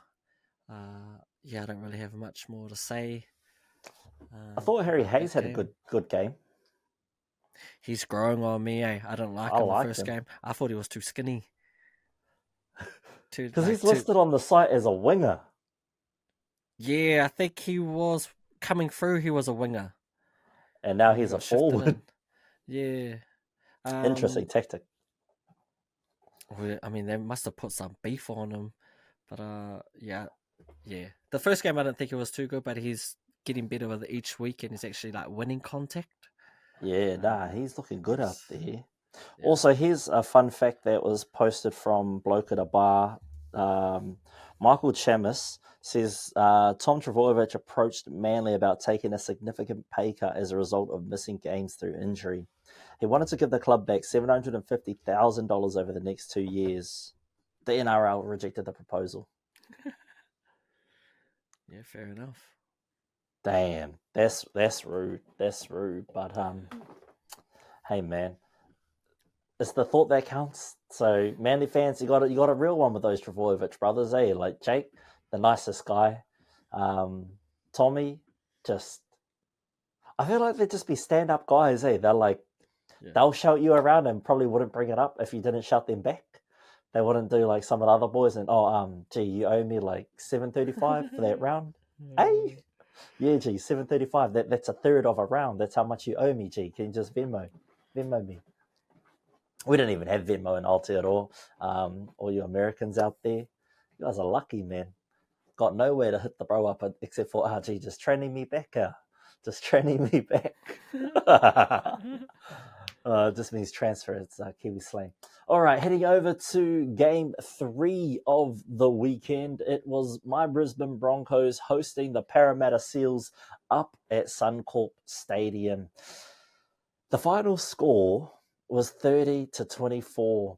I think they were generous in letting Sean Lane score that last try. They definitely should have held out a lot better than what they did. But it was a kicking masterclass from Adam Reynolds that game. It just seemed like his conversion rate was infinite. He had 99 place kicking on Friday night. He was just slotting it from here, there, and everywhere with 5 of 5 conversions. Tristan Sailor, I thought, had a great match as, sort of his farewell to the club. He's definitely played a phenomenal game this week in the absence of Reese Walsh. I think he just tried to play his own game and not really try to be too much of a Reese from Wish, which I think suits Tristan. I know he's a better player when he plays his role. He's not a Reese Walsh. He's not a, guard and chase that. And I think another reason why he struggled earlier on in the season was because he didn't have Adam Reynolds on the squad. With Adam Reynolds, the Broncos really get that field general, that captain that can lead the team around the field on both a defense and offensive standpoint. So having Adam definitely helps Tristan shine a little brighter. Wish I could say that, Ezra helps other players shine, but I think Ezra's still learning the craft, and I wish we didn't pay as much money for him as we did. As you all know, I'm not a fan of that particular purchase. Eels shot out of the gate, scoring 3 tries in 10 minutes. That meant they were up, 4, 8, 12, 16, 18? 18 nil? No, 16 nil. They were up 16 nil for 30 minutes. For 30 minutes, they were up 16 nil. Once they sort of got that 10-minute try, the third try from Micah Seaville, the tide started shifting a little bit. Tristan Sailor felt a little more free-flowy. I was, like, oh, Jesus, we really got to get like 60 put on us by the Eels. The Eels of all teams, like a Mitchell Moses-less Eels. That's disgusting. And so, yeah, I was not looking forward to this at all. And then the Broncos find a way to turn it around. They put together some good sets. Selwyn Cobbo looks strong out there.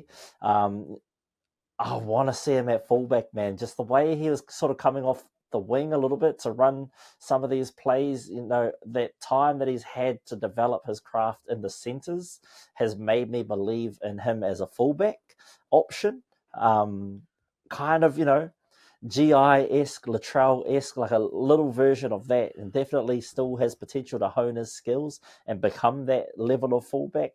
But obviously, when you've got Reese Walsh on the same team, you're not going to get that game time. So could potentially see him get lucrative offers elsewhere to play fullback. It's just whether or not he has that defense for fullback. It could end up being similar to Latrell sometimes and take a couple of plays off.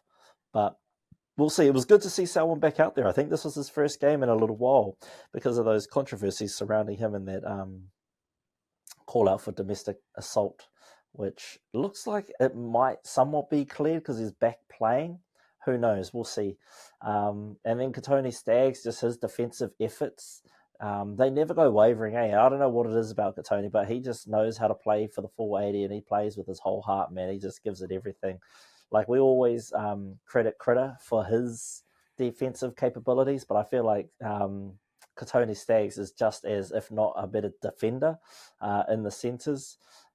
Not quite known for his big offensive thrills, but he's pulled a few big tries out this season and he's saved a lot.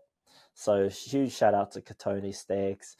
And another player who just keeps those wheels turning was Patrick Carrigan. In the absence of Payne Haas, we did say the other week, Paddy Carrigan will probably be back up to his man of the match performances again and make our team of the weeks. And we weren't disappointed with Patrick Carrigan this particular week. He just put up big numbers through the middle and making tackles when they count.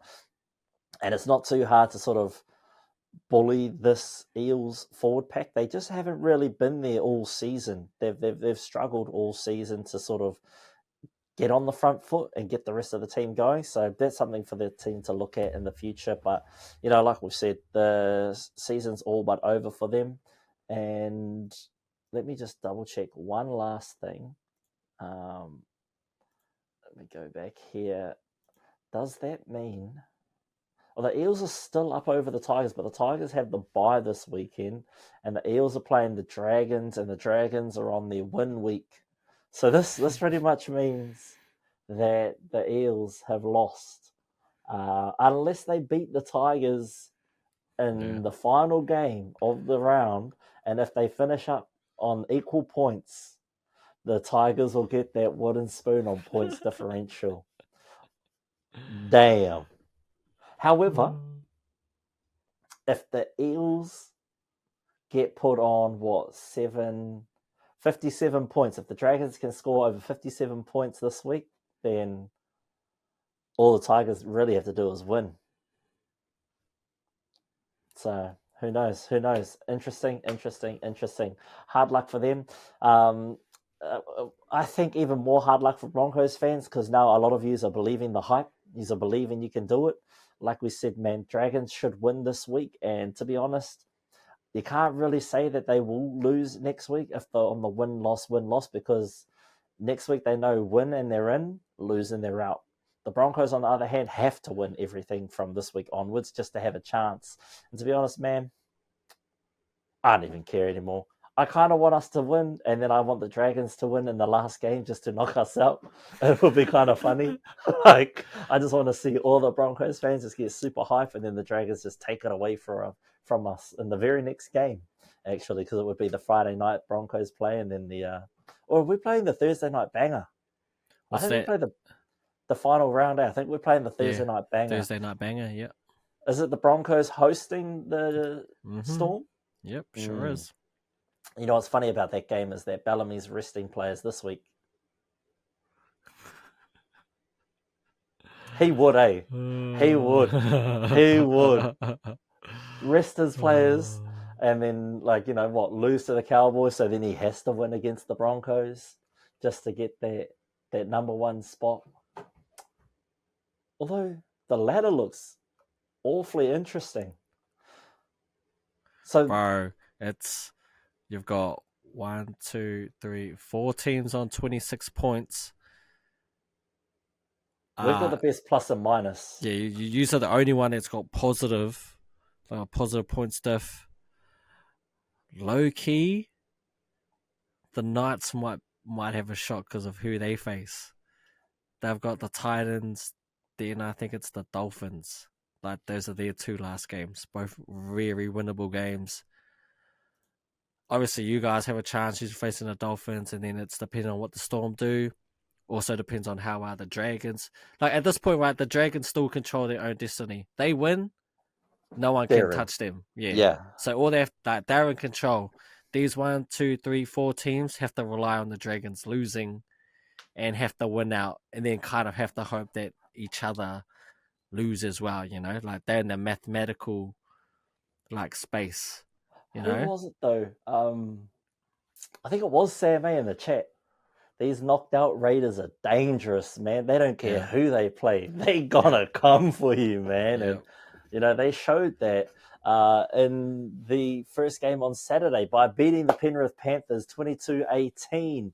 And with that win, they freaking knocked the Panthers down to 4th. Now, we were always talking about the Bulldogs swapping places with the Sharks. To get 4th, not with the Panthers.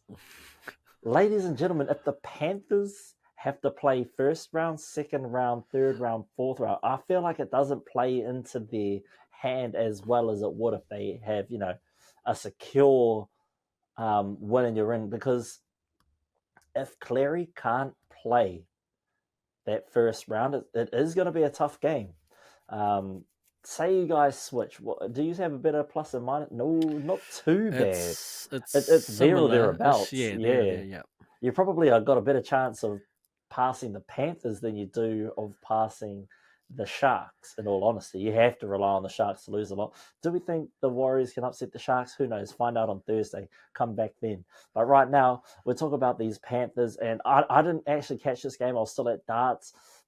All I can see is that, man, Savage had a game, and the Panthers just didn't show up. Did they not have a kicking game? What happened? They were up at halftime. So I caught the last 15 minutes of this game, and it was what happened? Yeah, they were up, and I think they were. Fish Harris scored. I think I caught it after the Albert Hopewadi try. That's when I started watching. So the Raiders, I can't remember if they were up or if it was tied. Can't remember the score. But the Panthers had all the ball. Multiple sets on the Raiders line. Their defense kept turning up. Savage made 2 or 3 big defensive plays. Just rushing. It kind of put Panthers out of whack. you kind of felt there was an air of what's it called? Never. Well, don't even know the word I'm looking for. Anyway, you just kind of felt like the Panthers would find a way to score, like they always do. Like eventually they would crack. And now to get the try that they needed. Luai pulling the strings. He looked good. He looked on, doing this thing where he skips across half the field, finding the right pass. But they just keep showing up, the Raiders. They keep stopping them. And then it happened. 70th minute, they went to Luai. Luai, I think, went to go through a cutout ball. Because it went past the second rower. I think he was looking for the centre or looking to skip both of them, go to the winger. Savage intercepts it, length of the field. Oh no, it wasn't Savage. It was Tomoko. That's who did it. Tomoko got the intercept, ran to about the 50, 60. He could have went the whole way. No one was catching him, but Savage was there, so he passed it to Savage, who finishes it off. And that was pretty much game. So you got to give it to the Raiders, man. They defended their line well. It wasn't like the Panthers didn't have chances. They had multiple sets on their line. You thought they were going to do it because that's what the Panthers do. But, Luai, for all the good that he's done, it happens. It happens. Yeah. He just threw the wrong ball. Had he thrown the Harbour Bridge one that goes over everyone, yeah, a rainbow. I think they would have, I think had he thrown the rainbow, they would have scored. Also, if Tomoko doesn't get that intercept, it's a score. Tomoko went for the all or nothing play, but to be fair, he was in a good position to make it. I think he could see it. Yeah. It's one of those ones where you just knew where the ball was going. He read it perfectly, was there. And the Raiders got their guy, Elliot Whitehead, a final win at GIO Stadium. And yeah, it seems like, these teams that are out of the playoffs or fighting for wooden spoons. They're looking to upset big teams. They're looking to upset. They're making waves. They're kind of saying, yeah, look, our season's over, but I'm going to fuck yours up too. Yeah. That's the exact vibe it's getting. It's like, yeah, I already know I'm going to Bali, but I'm going to do everything in my power to make sure you're coming with me. Yeah. You know what I mean? Or at the very least, by the time you get to the finals, you're a little bit fatigued. Yeah. And you're welcome, ladies and gentlemen, because that is the vibe I'm getting here. The one thing I did want to note of this game is I see Jamal Fogarty finally missed a kick.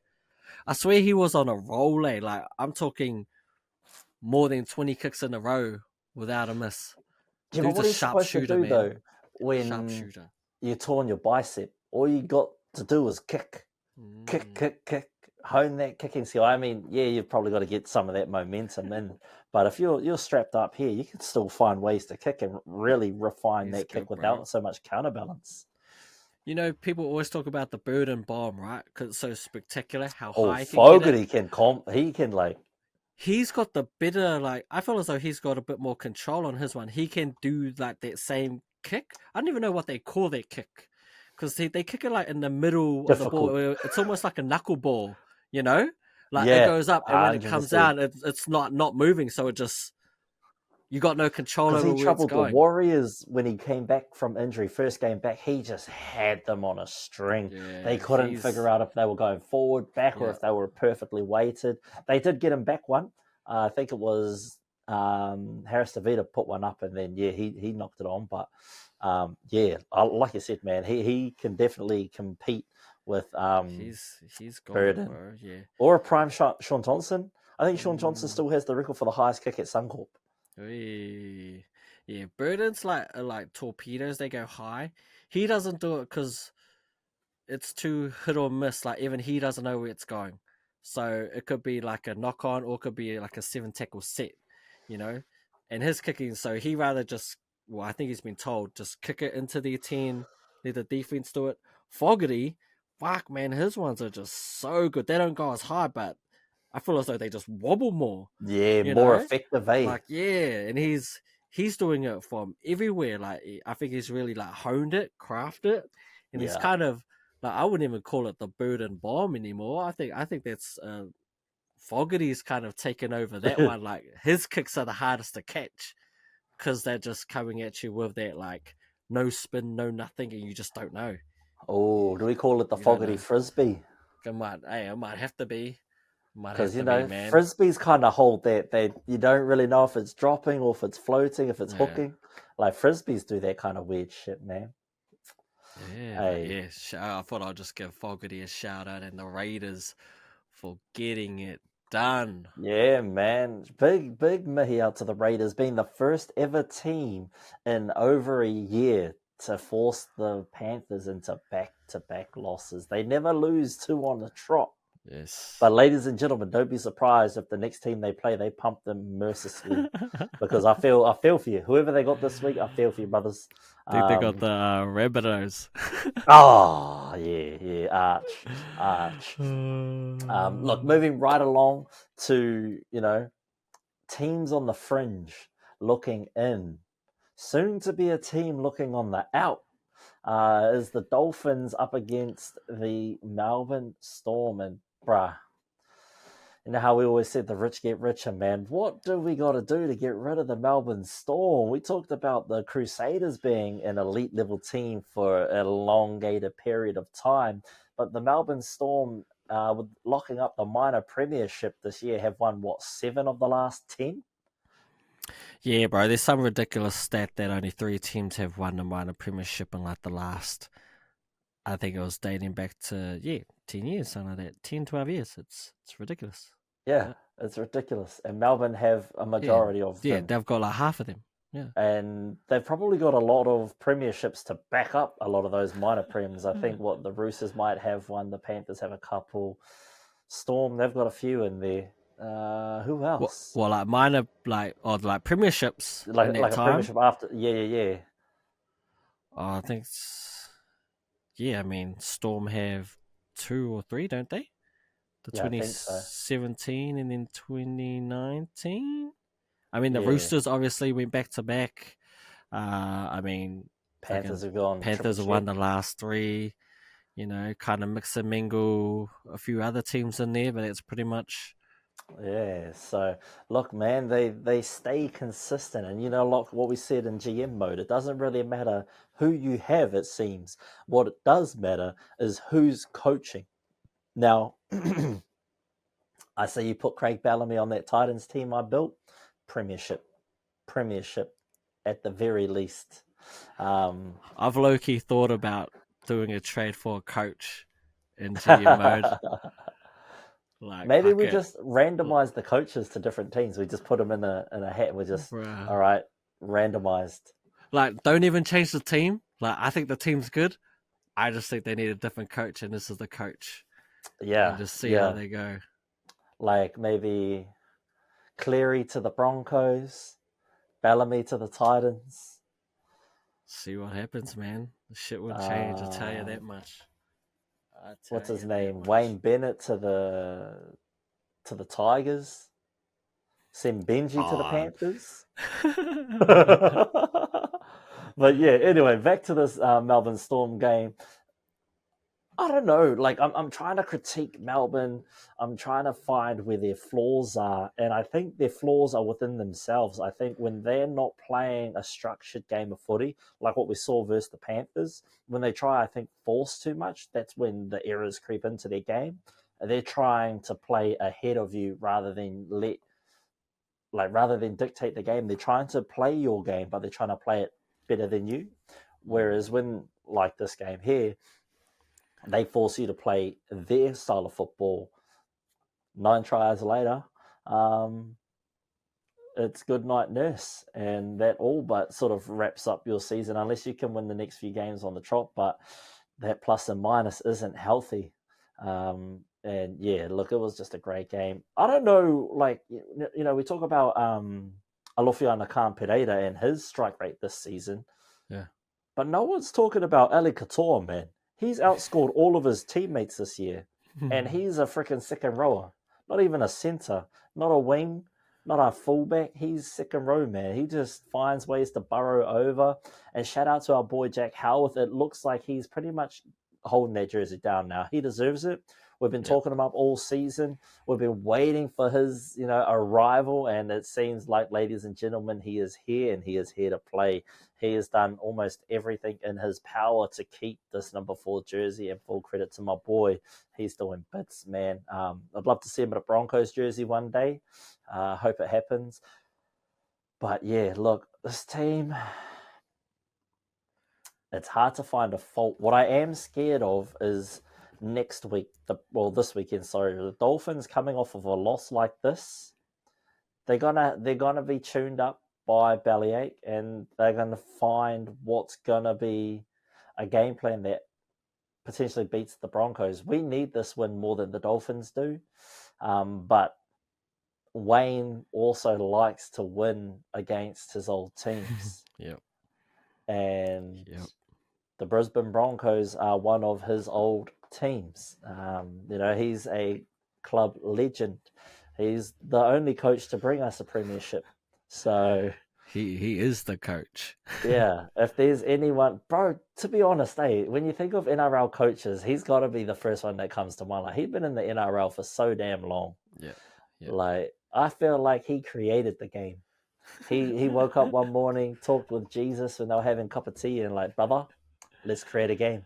And he's been around ever since. He hung out with freaking Naismith, the creator of basketball. They went to school together. That's how old he is, man. He is ancient, like the hills in Rome, man.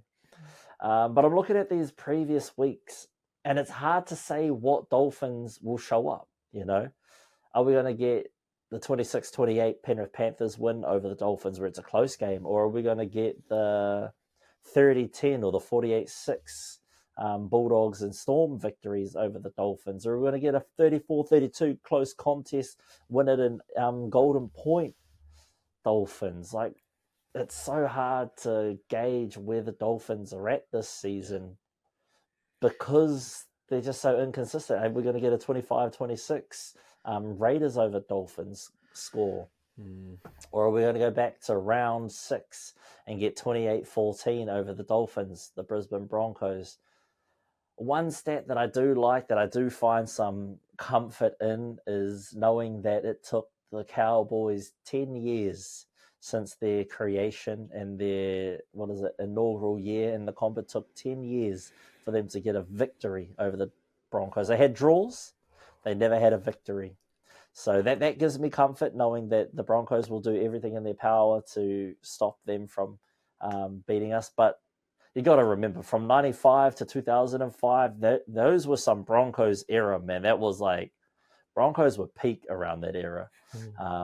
So, yeah, but that's my take on this game, brother. Did you catch much of this game?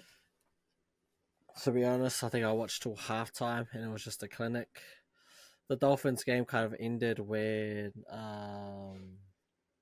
what's the bro's name? Cody failed his HIA. They need him. He's an important player for the Dolphins because he runs the show just as much as Isaiah Couture runs it. Yeah. Isaiah Couture kind of like steers him around. Cody is the one that kind of pulls the string on the attacking side to get them those points. Without him there, they just didn't really have a shot. So was he out? He just failed his HII, I think. So he must be out for the following week as well then. And then, the Storm, just classic, man. All their big guns fired. Harry Grant, on form. Pep, on form. Jerome Hughes, on form as always. You know, and when those three are like just on fire, I mean, it means Munster doesn't even have to do that much. Other players just play their role, finish. Whaolongo, scoring tries on the wing. Jack Howarth. Yeah, man, they're looking dangerous. They are looking really, really dangerous, and with Penrith looking like just tired. Yeah. It's going to be hard for someone to... Honestly, I think it's going to be hard for anyone to knock off the Storm team. Not saying that they can't be beaten on their day. They can be beaten. But I think there's only legit like a finite team, maybe 2 or 3 teams that can do it. And honestly, they'll probably only have to play one of them. Yeah. Like, No, they probably will. I think you know, the three teams I've got, well, four would probably be Melbourne, Roosters, Panthers, and I think maybe the Bulldogs can steal their way in to being in the semi-finals. Those are the four teams that I think can have a chance at making the grand final in that particular order. Yeah, it's Storm, man, just getting it done. I'll tell you who's not getting it done. South Sydney Rabbitohs, as they hosted the Newcastle Knights at Accor Stadium in Sydney. There was no one there. I think there's more people at my local pub than what attended that Rabbitohs game in the weekend. They knew it was going to be bland, but from what I saw, man, I enjoyed it. The Bunnies jumped out to a 2-try lead. No, they came back. So the Knights jumped out to the early lead. Then the Bunnies replied back with 2 tries. And it looked like the Bunnies might steal that momentum, but for a long time it kind of just went stagnant back and forth. And the Knights sort of just regained momentum. Ponga, he looked really sharp in this game. I really like Dylan Lucas. Fletcher Sharp's been sharp for however long he's been in the starting lineup, man.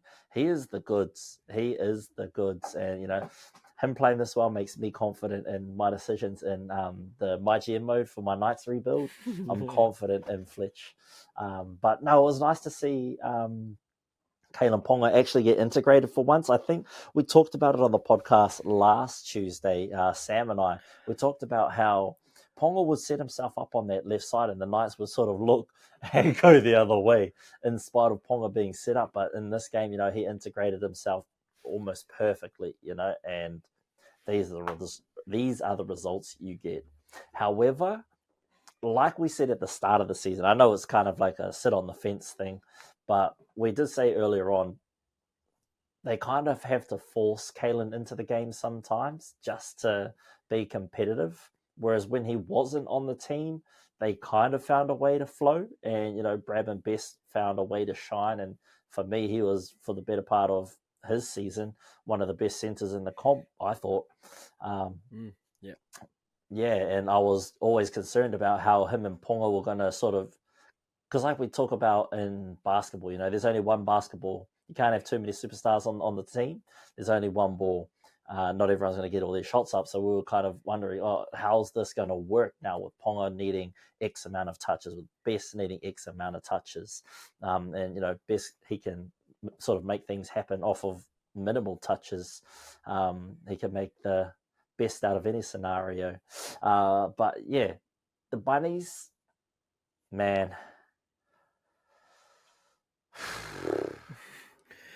Season's over, mate. Just hasn't been a season for them. It's not just that, it's their defense, man. They just, what's those things you put a pasta in, the holy bowl, and you drain the pastas? That's what their defense is like. Colander? Yeah, bruh. They're like, their defense is like trying to mop the ocean dry. You just can't do it.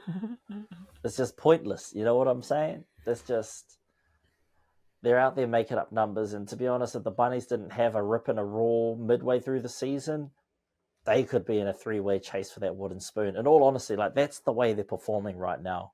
It should be the Eels and the Bunnies playing for the spoon, not the Tigers and the Eels. Yep. The Tigers are showing some form. It's just they've been unfortunate to be on the back end of some of the scores. But the Bunnies, they just haven't been there all season. Even with Latrell Mitchell on the side, they didn't look that great. And now Cam Murray's going to be out for a couple of games, I'm assuming, after his head high. So that could all but wrap up the Bunnies' season. Not that they were going anywhere, but, you can still hold on and try and do what the Raiders are doing and just mess up other people's chances of getting, a top spot in the finals. I know the Bulldogs will be praying that the Bunnies find some form, but you'd be hard-pressed to see the Bunnies come out here and get a win this week.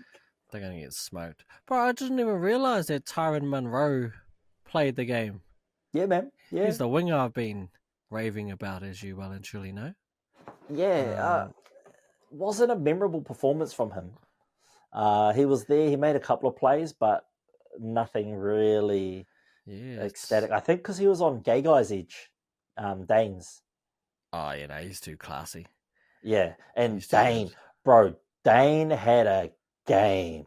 He was just everywhere on offense and on defense. Like, bro, I get it, man. Big bro got to outplay little bro, and that's exactly what Big Bro did. He showed him up. He showed him who that real dog is. He gets the big piece of chicken this Christmas, ladies and gentlemen. Dane Gagai gets the big piece of chicken. When he says, "Bro, go grab me a bottle of whatever," go grab me a Coke out of the fridge. Little bro got to go get it, man. Little bro got to go get it because hey, not only did Gagai's team win the game, he also scored a double. So that's a for me. Gee, go get my shoes. I'm leaving.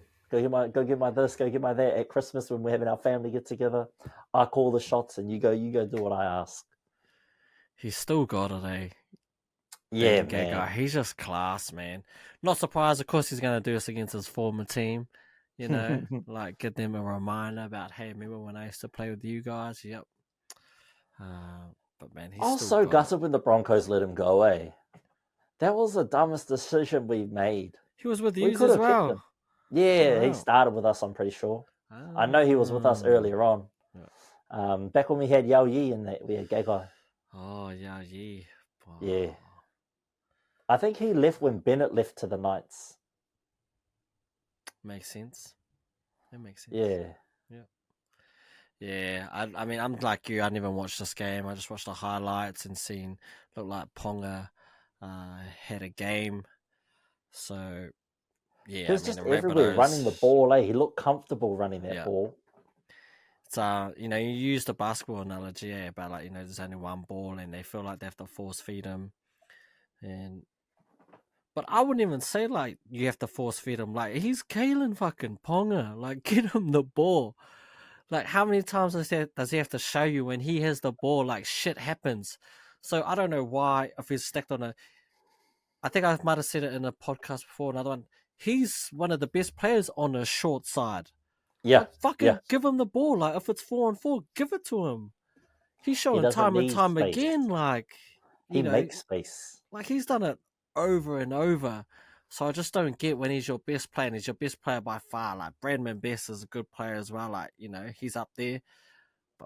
Ponga at times just seems like he's on a different level to everyone else. Like, fuck me days, bro. You shouldn't have to force feed him. You should be like, if he calls for and like the sevens like trying to overcall, like as a hooker, obviously you're the one that like, well, I guess technically makes the decision. Like, I think you give the ball to the guy who's getting paid 1.4 million and who's the franchise. Yep. And I Like, think yeah, I that's need changed now. They like, got their halves in there, fuck though, sakes, eh? man. Yeah. They got the right halves to get him some ball now. And I think that's why the Hastings thing, because Hastings needs to be the dude. He has to be the one calling the shots. And as good as like he has moments where he looks like a really, really good half, but fuck, bro, like if Ponga wants the ball, it shouldn't even be a question. Big Like, facts. why are we questioning this shit? Get the man that ball, because when he does, good shit happens. Hey, and talk about good shit happening at Seabus Super Stadium on the Gold Coast. The Gold Coast Titans hosted and fell to the Sydney Roosters. But I'll tell you what, not all is lost for the Gold Coast Titans. Alofiana Khan-Pereira breaking his all-time club scoring record with how many tries? He's got like 22 or something like that this season, eh? And less games played. Yes, they're up there because he scores. We scored a triple in the weekend, and he scored that quad a couple of weeks ago. He only scores in doubles or more. So yeah, Alofiana Khan-Pereira, he's probably edged his way into taking Dally M Winger of the Year for one of those Dally M spots. Because tell me who's outplayed it. Like, he's scored in a lot of games, and it's just been consistent. He hasn't peaked and fallen off. He's peaked and sort of stayed consistent. Whereas I've seen Lomax in the past few weeks, and it looks like he's struggling in this team. There's just not enough space for him to do what he's meant to do. And he's a phenomenal talent. Yeah. It's just as a winger, you can't carry a team forever. And he is trying his damnedest. And I don't know if he's, can't wait to get to para or just can't wait to get out of. I don't know what he wants to do, but I don't think it's play for either one of those teams. He probably looking at the Sharks or the Roosters, going, "Man, how do I get on your team? How come the Panthers don't want me?" You know. But back to this game, man. So huge game from Alofiana Khan-Pereira. Keanu Kinney getting over, scoring a try himself. But I think the big highlight here, and I say big highlight, is that big man Angus Crichton getting 3 tries on the night. Second rower scoring a hat trick. That is crazy for the big man with half a hand. Angus Crichton is a beast. Not only defensively and not only just punching, holes in the defense, but he can dot it down when he needs to. I don't think I had him down for a triple. I think you'd probably expect like a Dom Young or a Tupou to get that double, or Tedesco to get that double or triple. But not Crichton, man. So, yeah, look, big ups to the Roosters. It's scary, The only, I think, mark that I'd put on this Roosters side is maybe Sam Walker missing 3 of 9 conversions, made 6, missed 3. If he had fixed that, they'd be on like a 50-something point game. But you know what? Not everyone can have a perfect performance. And if that's all we got to really pick at, they're doing really well, especially this end of the season. And if there's any time of the year you want to peak, it is now. And you talk about Melbourne Storm not having many competitors. The Roosters are definitely throwing their name in the hat. And it looks like they want to go out on a high. They want to send off Joey Manu with the win. Warriors fans, when you got players leaving your club, this is how you want to be performing, especially this late in the season. You want to be making sure that you send Swali, Manu, and all the rest of them. What is it? Is Tupanua going to UA, or is it No Fahu White? Yeah, no, Satili. Yeah, see, I wish White was coming as well. Fuck yeah. And of course, they've got the biggest chess piece to play for, and that's Uncle. Is Uncle? Is he on the fort? Yeah, he got sunburned, mate. He's done. Is he coming back this season? I don't know. That's a 3-gamer, eh? Probably, bro. Because he got 8 for his last one, eh? Repeat offender as well. Do they still take that stuff into account or nah? Brother, surely, Benny of the doubt. Last few games, give him fucking one last hurrah. Well, his next game, I'm assuming, will be in the playoffs. Oh, 100%. It probably will be the grand final if they make it that far. Where do I find that out? How do I find that out? Let's go. Keep giving your feedback on this game, bro, and I'm going to have a look. Yeah, to be honest, didn't really watch this game. But actually, I think I checked the score and I seen the Roosters were just dominating from memory. So I didn't even bother turning it on because they were just putting on a show. They were rubber stamping their position at the top of the leaderboard, and knowing that Penrith had lost as well, I think they played with that extra edge, knowing that if they won with a big enough score, well, actually, I think what they had to do was win. They were going to jump them to second place, and they did it. They did what they needed to do. They are rolling, and I think this is the first game in ages, bro, where they had their A-team backline. Because I don't know where Suali's been the last fucking month. I feel as though I haven't seen him in ages. Yeah, I mean, yeah, and you look at this backline, that's their team, Tedesco, Tupou and Young on the wing, Swali and Manu centre, Kerry and Walker. Fuck me days. Yeah, that's a tough beat. That's a tough beat. Oh, look, they got Brimo playing centre again. Yeah, I seen that. I wasn't happy with that. No wonder they didn't win. Wasn't happy at all. He's not. Just play him at 14 and play him as a lock in the middle half of the game, or hooker, and just get him running speed plays, get everyone tired, and then put him off. Just get him to just run flat out. What's he gonna He's gonna be coming in and off the bench. He's a utility now because apparently, I'm not happy with that. I'm not happy with that. Oh, also, Tupanua played at lock. Nice. Also, we have Uncle has been slapped with a grade 2. Given it is his third subsequent offence, he will miss a minimum of 3 games with an early guilty plea. 4 if he challenges the charge at the court and fails.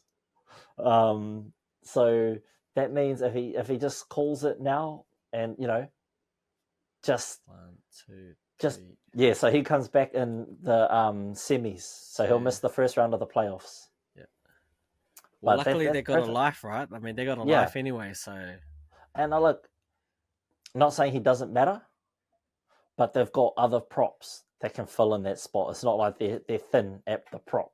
You know what I mean? They've got Spencer Leniu, Terrell May, Lindsay Collins. It's not like they're like light there. So, in all honesty, take that early guilty plea. Don't fight the 4, because then you're only praying that they make it to the grand final. Whereas if they lose in that first round, you play in that second game and you can still have a chance to make the semis. Or if they win in that first round, then you train with the boys and get ready for the semis. And, you get to hopefully go Peyton Manning and ride off into the sunset, go to Super League and do your thing over there. But, yeah, 3 games if he challenges, 4 if he fails that challenge. Ooh. Tough one, Uncle. Tough.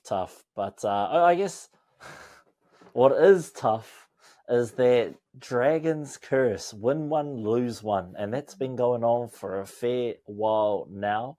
They hosted the Cronulla Sharks at Wynn Stadium in Wollongong and lost 10-38. What were your thoughts on this game, brother? Fucking hopeless is what my thoughts are on this game. Now, look, I mean, obviously I was hoping that the Dragons would do it, but all the signs pointed towards them losing. Sharks? They are rolling into form, man.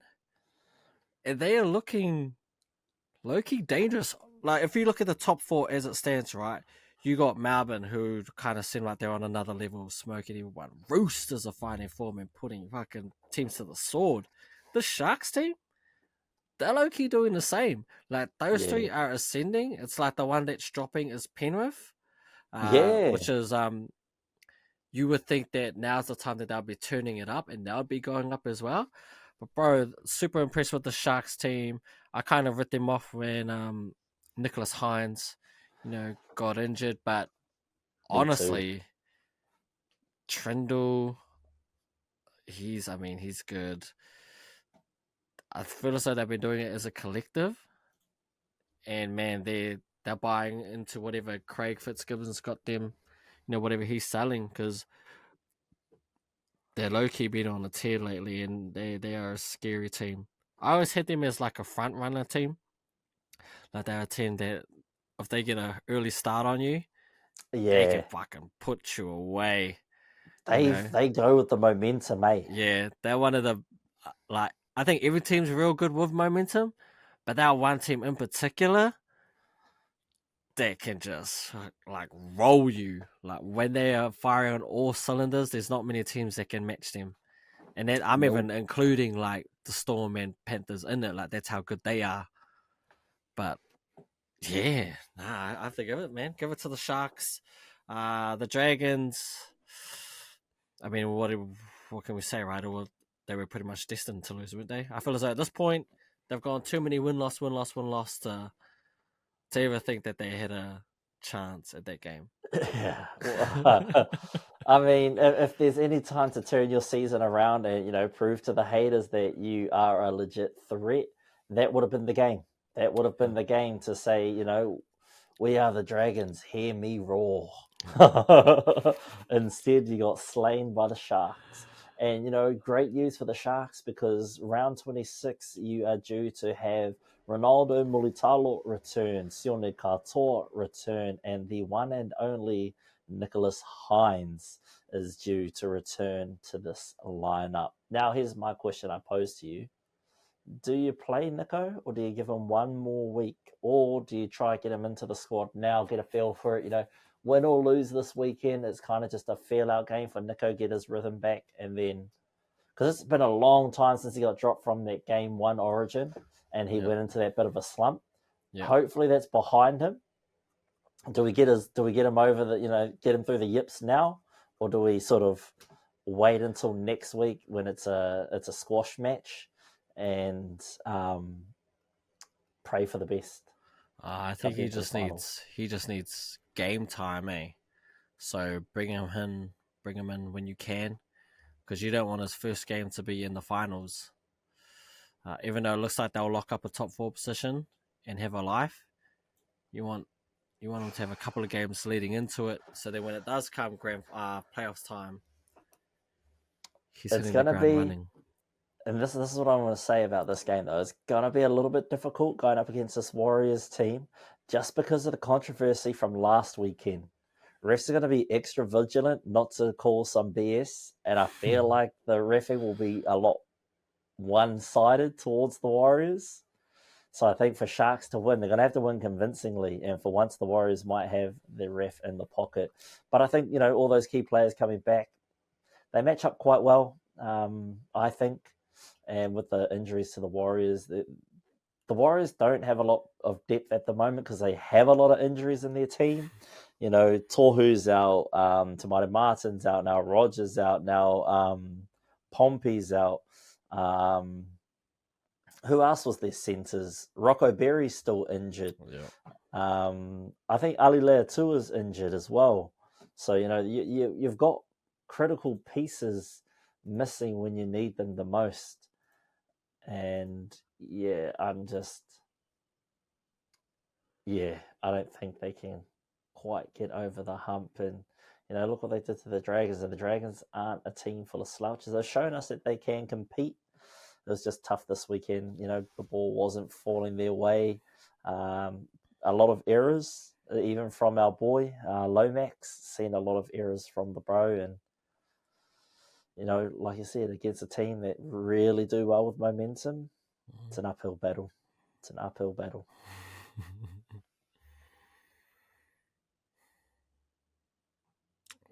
don't really have anything else to add other than what I said before. The Sharks look super impressive, and jumping on the back of what you said about Lomax, he's had a great season. I think one for the ages. I do think he'll still be one of the Dalian wingers of the year, just because I feel as though wingers never get points in Dalian, and he stacked up so many at the start. Like, I don't even know if Khan-Pereira would even started scoring until like midway through. That is true. But I'd say going off form and just how the season's played out, I'd say Lomax would be one, and wouldn't be surprised if Khan-Pereira's the other one. Yeah, and he was definitely not a selection I had at all. It was To'o and Lomax. I think McLean has been holding To'o back these past few weeks. Oh, man. It's definitely, I think the season's taken a toll on Lomax. Like I said, just being that sole player that's had to stand up week in and week out, it is difficult to do. And, full credit to Lomax for being able to do that week in and week out. No matter whether or not they make the playoffs, he should be proud of his individual accomplishments this season and what he's been able to do. Come in and be the best winger in Origin this season, being one of the top elite wingers this season, and potentially getting picked for Australia. I hope he gets picked for Australia. I kind of don't, because then we'll win, but I hope he gets picked for Australia because he deserves that spot 100%. And speaking of players deserving their spot, let's head over to the Practice Runs Team of the Week, presented by who are we presenting it by this week, G? What do we got real quick off the top of the dome? You know what? We will be presented by McDonald's. But I'm loving it. Head over to McDonald's, now available on Deliver Easy and Uber to get all your McDonald's needs. I tell you what, man, I'm McFeeling a Boss Burger combo here in Aotearoa that is like a quarter pounder, but it's got two big quarter pounder patties. It's got a cheese, a meat, cheese. So hold on, I'll describe. It goes bun, ketchup, mustard, mayo, onions, tomato, iceberg shredded lettuce. Then it goes cheese, meat patty, cheese, meat patty, bun. That's my favorite burger, the Boss Burger large combo. Fries, Fanta, no ice. Ladies and gentlemen, that's how we do it. And if you're feeling a little peckish, we throw a 10-pack on there, sweet and sour sauce, and a barbecue. You've got to have one of each. And if it's like a hot summer day, I switch out the Fanta for like a banana shake or something like that. That's my go-to order from McDonald's. What's yours, brother? God damn. Go to order late. Oh, it's changed, but the one that kind of is part of like my regular would be double quarter pounder, add mayo, large, Fanta, no ice for the drink, same as you. 6-pack of chicken nuggets, sweet and sour sauce, of course, with a M&M McFlurry with a flake and chocolate sauce. Yeah, that's the go-to. It's enough that like I'm full and all that stuff. But yeah, man, Boss Burger. I'll switch it out every now and again for the switch up. Got to have the old switch up every now and again. Yeah. That's my switch up is the Almighty Texan, the barbecue mayo Angus patty burger. Yes. I switch out for that. I think I used to get that because it reminded me of the Streaky Steak and Bakehouse from BK. Yes, that's but then why they I get did it. something and it switched it, and I didn't like it after that. I was like, nah. But yeah, I don't know if did you send me the team? It's in the chat, right? It is in the chat. I'll double down and send it once more, man. But yes, so that is our sponsor for this week. Not actually sponsored, like we said. We're still looking for a sponsor, ladies and gentlemen. If that would like to, if that would like to be you, or what is the one? What's the sentence? If that would like to be you, but let's roll with that one. If you would like to sponsor us, that's the order I'm looking for. If you would like to sponsor us, if that would like to be if you would like to be that person, that's the way it's supposed to go.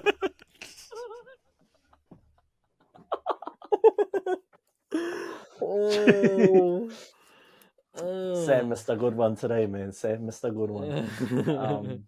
I blame it on my brain currently learning Te Reo Māori, so the grammatical structure of most Indigenous languages compared to English go like emphasis first and then like what is the question or what is the phrasing, and that can change the way you change the sentence changes what you're placing the emphasis on. Like I don't know. I can't think of anything off the top of the dome right now.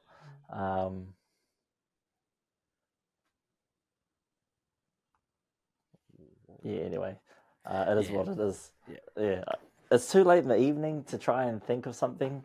So yeah, team of the week presented by Macca's. Not really, but we're hoping that we get a sponsor one day. And if that person happens to be you or someone you know or a business tag them, send them in our direction and say, I know 3 homies that will like rock your socks, that will bring you the business that you didn't know you needed brought to you.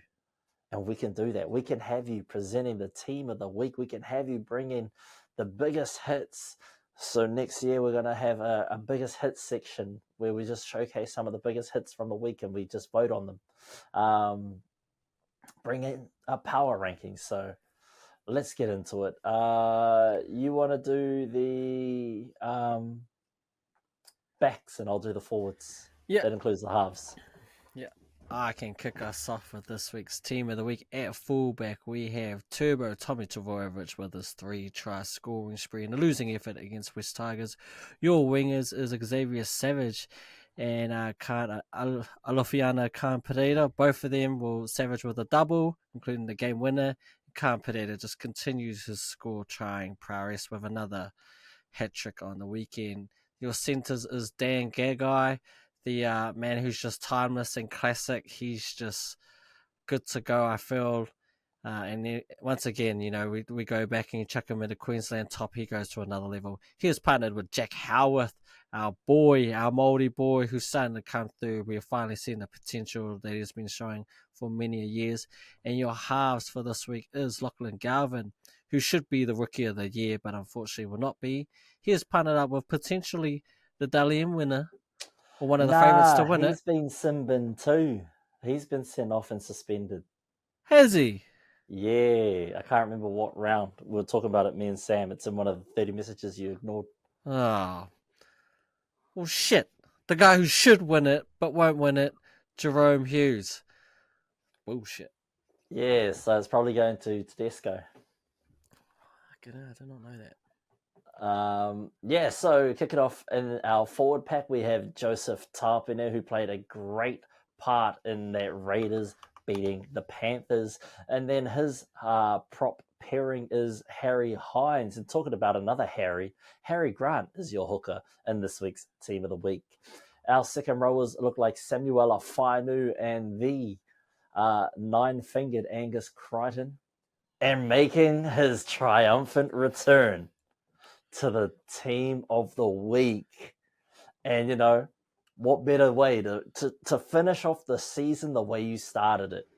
We've got Patrick Carrigan returning to claim another Team of the Week spot. This helps his cause for us naming him as our lock of the year, because at the moment, he really fell off. Not him, the team, and it was hard to sort of say he was better than any other lock in the game at this point in time. But hey, man, winners win, ladies and gentlemen, and Patrick Carrigan makes his triumphant return. I'm stoked about that. And, even if we don't make the finals, as long as we get Patrick Carrigan in the Team of the Year, that's all that matters.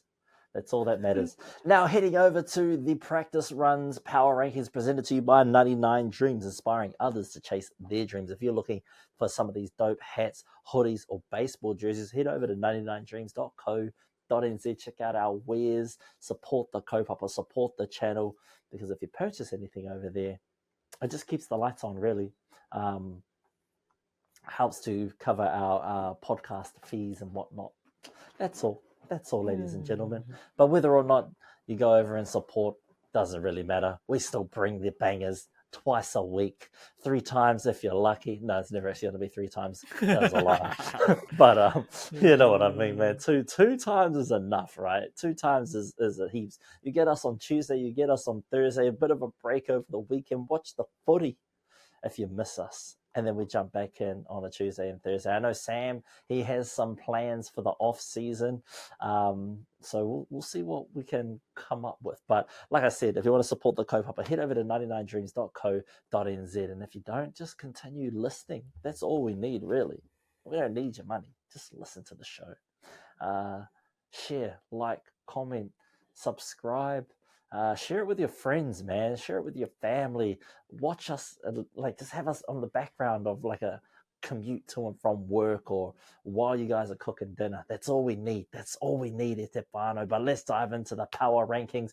Let's go bottom to top, because there's been a few movers and shakers this week. I'm not going to show you who's. I'll try. I haven't highlighted it in color this week, so it's a bit off. But at last place, holding it down at the bottom, we've got the Parramatta Eels in 16th, down 1 spot from last week. We have the South Sydney Rabbitohs down another spot from last week. The New Zealand Warriors down 4 spots.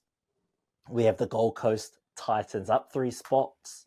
The West Tigers down 3 spots. The St. George Illawarra Dragons down 3 spots themselves. Are the Redcliffe Dolphins up 3 spots. The Newcastle. I didn't even realize I did this in multiples of 3s. Up 3 spots are your Newcastle Knights. Also up 3 spots are your Canberra Raiders, and you wouldn't believe it, but up 3 spots are your Brisbane Broncos into the 8th spot. Holding it down at 7th, breaking the trend, but that's because they had the bye last week, is your North Queensland Cowboys. Down 1 spot is the Manly Warrior Seagulls, holding up that 6th spot for you. Now, the biggest drop, or the biggest fall off, I think, are the Penrith Panthers, who fell from 2nd to 5th, with the Sharks jumping up 2 spots from 6th into 4th. Jumping up one spot are the Bulldogs from 4th into 3rd, the Roosters into 2nd, and Melbourne Storm hold out that top position. So let us know down in the comments if you agree with our power rankings. Who are you hoping makes the biggest move this coming week and who makes the biggest drop off? The Panthers, I think, have made the biggest fall off. They've always been about 3rd and 4th. This is the lowest they've been in the power rankings since we've started this power rankings. Also, I think the Warriors are at the lowest they've ever been. Bulldogs are at the highest they've ever been. And that's about it. Everyone else has kind of fluctuated through the rest of those numbers there.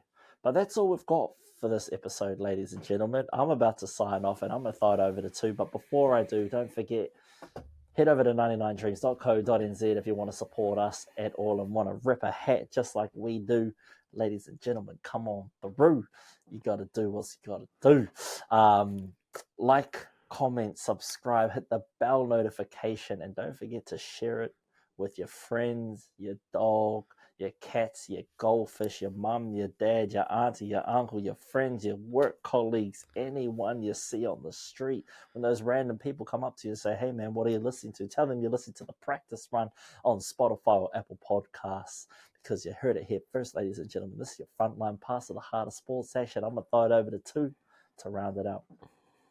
And as always, we'd like to give a shout out to our followers, both near and far. We really do appreciate the support. We are 25 weeks in, not long left to go, and then we'll be hitting the playoffs. So it's been a journey.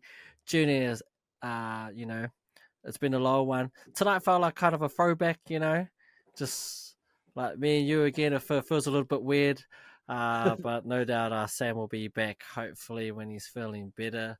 But yeah, look, you heard the man. He told you what to do. You know what to do. You want to be a part of our community? We're more than open to it.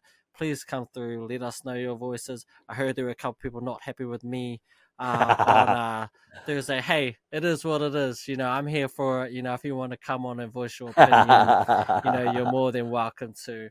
More than happy to. I hope we do get guests future, maybe next season moving forward. But hey, look, we're just here to spit, just pretty much talk about this game we love, and you're not always going to agree with what we say. It is what it is as far as I'm concerned. But we're going to leave it there. This has been a bit of a long episode, but we had things that we thought we needed to voice our opinion on, especially the bunker, the season that was, and, the players that are leaving. But we will see you on Thursday for another preview show of the weekend coming up, that being round 26. Until then, whānau, be safe, chur to the chur, mā te wā.